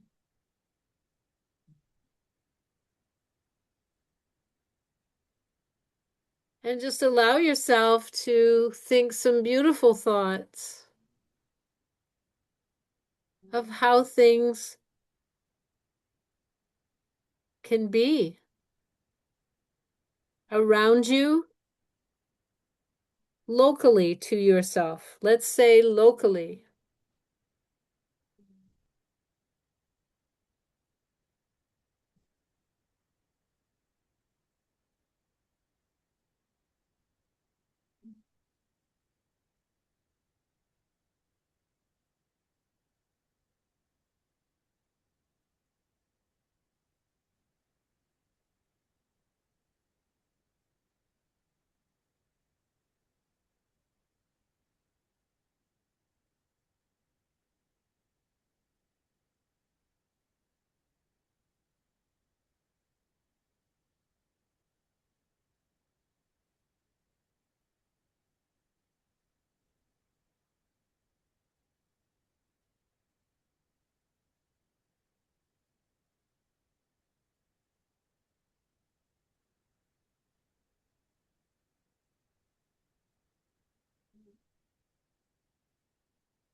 So let's feel gratitude now for all we have. Try to feel it in your body.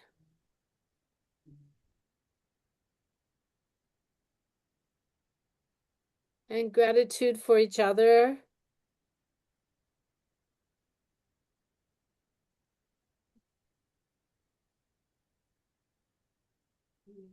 And gratitude for these lovely multi-dimensional books that we get to read forever and ever.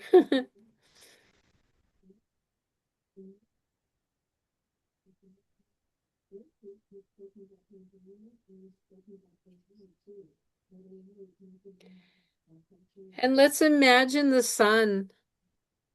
And let's throw that feeling of gratitude up to the sun so she can amplify it and feel it so others can feel gratitude, a great stepping stone towards love.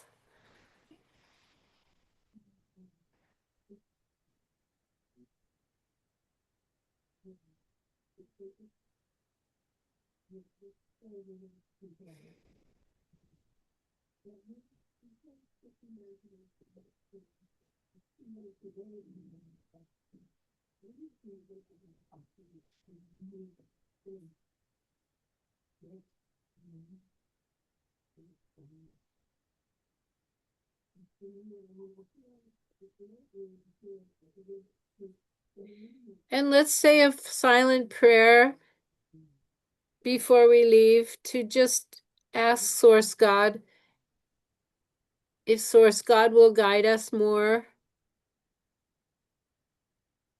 strongly in our dreams and in our waking moments.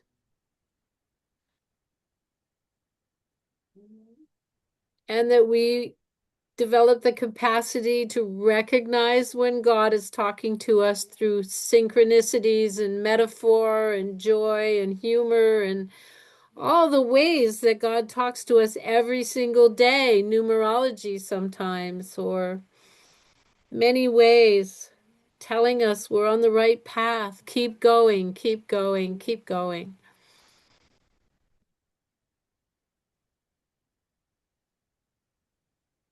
And ask for a dream. Ask for a dream. Ask for a beautiful dream.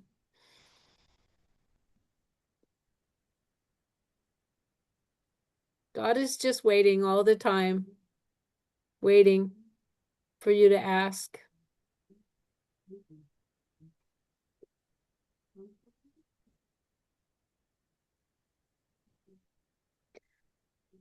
Okay, so I guess it's time to say goodnight. I had a wonderful dream last night. I did ask God to heal my eyes, and I looked at the sun and I sent gratitude, and I woke up in the morning, and as I was waking up, there were all these little tiny people fixing my eyes. They were, and I actually feel like my eyes are doing better today. Okay.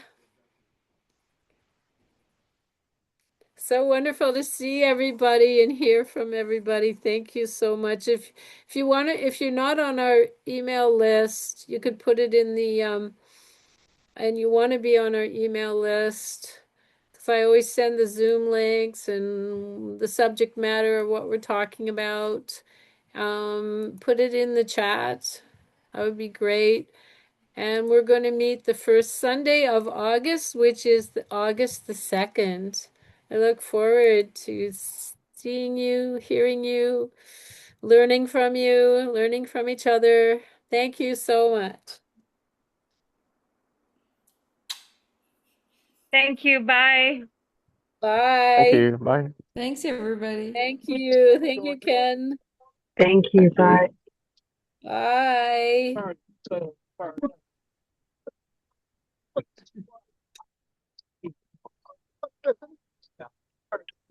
So great to see you, James. I love seeing an Ontario person. Love you all. Good night. Love you all. Thank Thank you. you. Bye bye. Oh, Bart, you have to sing for us sometime. You have to play your music for us sometime, Bart. It's still a little bit difficult technically, but I just put out a song on YouTube, so you can always listen to the music there. But one day I will be Somebody singing can also. can you mute? Somebody needs to mute. I think it's Brooke. Anyway, I'm not sure. Anyway, sorry. Yeah, it's difficult on YouTube on Zoom to hear the music really well, but Yeah, that's the problem technically, and I have to overcome that, but I'm working on it. So I want the real beautiful yeah, feeling that I have when I record something, and at this moment I'm not there yet. okay, So well, get there. We're there with you. thanks. Thanks. Okay. Nice to see everybody. Bye. Bye.